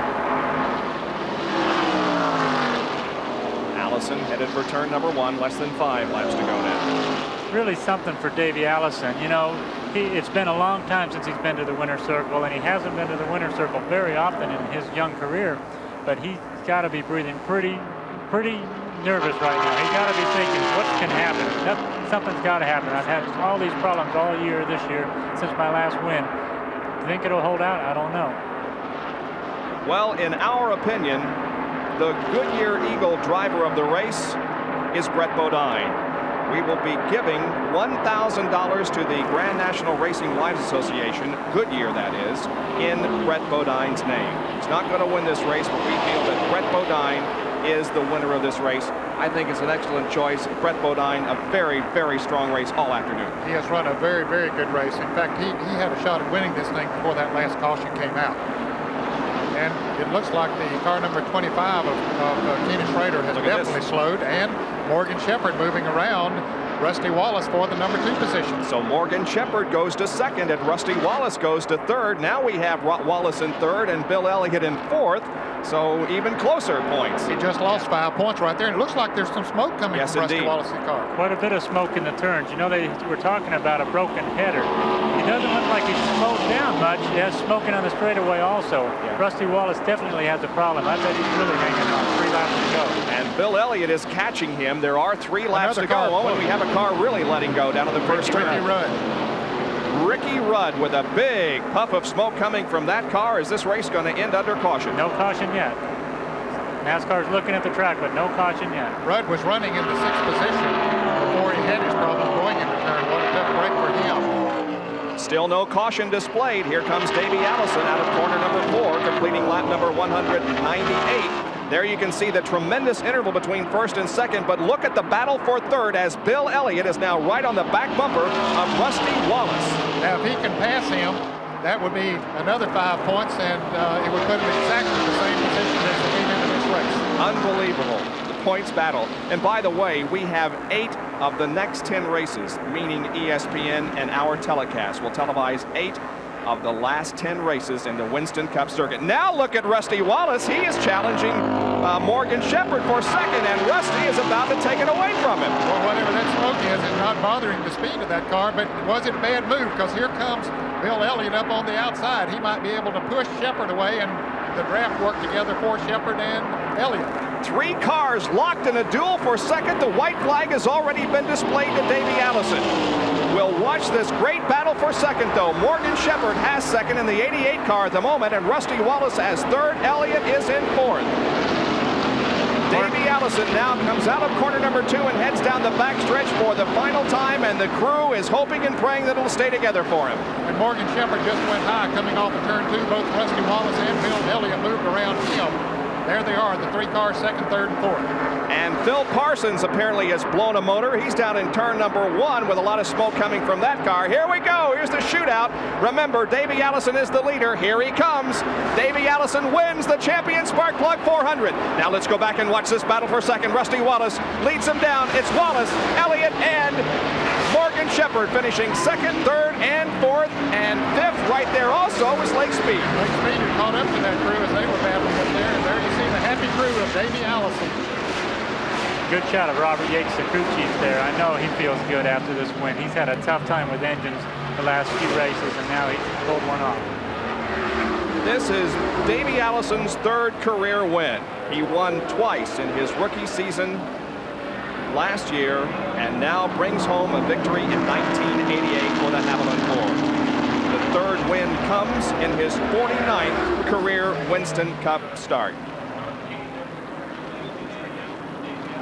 So the Champion Spark Plug 400 has concluded here at Michigan International Speedway with Davey Allison the winner, and it's been brought to you by Pontiac Grand Prix, the 1988 Motor Trend Car of the Year. By Prado, featuring quality auto parts at lower prices. And by Quaker State Motor Oil, the big Q stands for quality, always has and always will. We'll make our way toward victory lane and join Davey Allison there for our winner interview right after this. We'll be back in a moment at the Champion Spark Plug 400. Our winner's circle interview is being brought to you by Goodyear Eagle Tires. Goodyear, because there really is a difference. And Father Bobby, you can be very proud of son Davey. Let's go to victory lane and Dick Berggren. Well, I'm going to try to catch Davey Allison. He just grabbed Robert Yates by the shirt. He wanted him in the interview, too. This is a very emotional situation. Davey, you're obviously pleased to be here. I'll tell you what, this has been a long time coming. These guys have done a heck of a job all year. We've just had some tough breaks. We knew we were good enough to win, and we just kept digging. These guys kept working hard, and we survived. And today we came out here with this Haviland Star Thunderbird, and we're in victory lane. I just want to say 2 things. First, these guys deserve it. And second, I want to dedicate this race to my dad and all the working people that come out to support us. Davey, you were running well with the leaders, but it wasn't until the very last pit stop that you took off. Had you been holding back, or did they get the car absolutely right on that last pit stop? Well, we were real close all day long, and we just kept making some fine-tune adjustments, and we saved 1 set of tires to the end of the race that we ran yesterday in practice, and we knew they were right on the money. And we just waited for the right opportunity. We played around a little bit out there trying to make it a little bit exciting, but during the early parts of the race. But at the end, I didn't want no competition. They already gave you a trophy, your crew. What was it they handed to you as soon as you came into victory lane? Well, it was a big old hot dog. Robert Yates, you've got to be happy with this 3rd career win for this team. Well, I'll tell you, it's been a long time coming. The guys in the shop that aren't here, I know they're happy, and we're just happy to be here. It couldn't come. It had to be now, Well, it's a team sport for sure. Everybody here has been dragged into victory lane by Davey Allison. Bob Jenkins, back up to you. All right, congratulations to Davey Allison. Here are the top 10 finishers as we will go to another break and come back with more. Davey Allison the winner, then Rusty Wallace, Bill Elliott, Morgan Shepherd, and Lake Speed. Finishing 6 through 10, Brett Bodine, Michael Waltrip, Kyle Petty, Rick Wilson, and Jeff Bodine. Back at Michigan International Speedway, the champion Sparkplug 400 is history. This man was the Winston Cup point leader and remains the Winston Cup point leader, but I tell you, Rusty, those last couple laps were a little bit scary for you. It was pretty shaky. You know, I led the most laps today and had a real good car. And right there at the end on the last stop, we got a set of tires that just pushed real bad. And it allowed Davey to get ahead of me and go ahead and win the race. But it started pushing so much, everybody ran me down. Morgan got right behind me, and Bill Elliott got right behind me. And then Morgan bobbled up in turn 3 and 4. I mean, it was a real scramble to the start-finish line. And when Morgan bobbled, I got back in second place and held him off to the end. So a second place in the most laps, and we gained some points. And, you know, I never think about points during the race, but I think about them after it. And I just like to say thank you to Mobil 1, AC Spark Plugs, and Kodiak for everything they've done. They've done a real good job, and the car ran great today. Rusty Wallace finishing second. Morgan Shepherd standing up here. Super sub, they call him on the Winston Cup Tour. Morgan, congratulations on a good run in Buddy Baker's Red Baron Oldsmobile. Yeah, you know, I'm real excited that Buddy and them has let me drive the Red Baron Oldsmobile. You know, they're going to let me fill in the rest of the year, the races that I'm not going to run the Heinz Ketchup Buick. And, you know, I'm just tickled to death. We should have had a second place today, but I moved high on the last lap to miss some oil down low, and somebody had put some oil down high, so I got in the oil and almost lost it. I'm sure Buddy Baker jumping up and down at home watching on ESPN. Buddy, he did a heck of a job finishing fourth in your stead. Hopefully you'll be back soon, and good luck to you. Let's go back upstairs to Bob Jenkins. Bob? And our race summary shows that the winner was Davey Allison. He led 33 of the 200 laps. The average speed of record, 156.860. 2 caution periods, total of 10 laps, 8 leaders, 19 lead changes, and 12 cars finished on the lead lap. We showed you the top 10. The other 2 cars that did finish on the lead lap, the number 44 car of Sterling Marlin and the 25 car of Ken Schrader. Back with some closing thoughts in a moment. Well, all afternoon, the Goodyear Blimp America from Houston, Texas, with pilot Don McDuff, has been showing us some excellent pictures. This thing is 192 feet long, 50 feet tall, and contains 202,000 cubic feet of volume. It's very impressive, though, when it appears at any sporting event, and it has given us some great pictures this afternoon from high above Michigan International Speedway. Well, we have been talking in the last few minutes here about the points battle, and indeed it does remain very, very tight as Rusty Wallace will continue to hold the lead in the battle for the Winston Cup. Bill Elliott now slips a little bit, having 2,852 points, and Dale Earnhardt now, who was credited with 29th finishing position, has 2,716. So as we head for Bristol next weekend, we certainly will pick up on this points battle once again. Well, we've seen this in Formula One a few times where one car helps another or a car helps a driver get to the pits, and that's what we saw in the late stages of this race as Dale Earnhardt provided the way to the pit area for Ricky Rudd. The Minnesota Vikings against the Phoenix Cardinals tonight at 8 o'clock Eastern Time here on ESPN. Next Friday night, qualifying for the Winston Cup race at Bristol, Tennessee. The Grand National race also Friday night, and then Saturday night we will have the Winston Cup race from Bristol, Tennessee. Thanks to the Hardee's Food Systems and to Kodak for their in-car cameras this afternoon. Davey Allison proudly wins the champion Sparkplug 400 at Michigan International Speedway. For Ned Jarrett, Gary Nelson, Larry Newber, Jerry Punch, and Dick Berggren, this is Bob Jenkins. So long, everyone.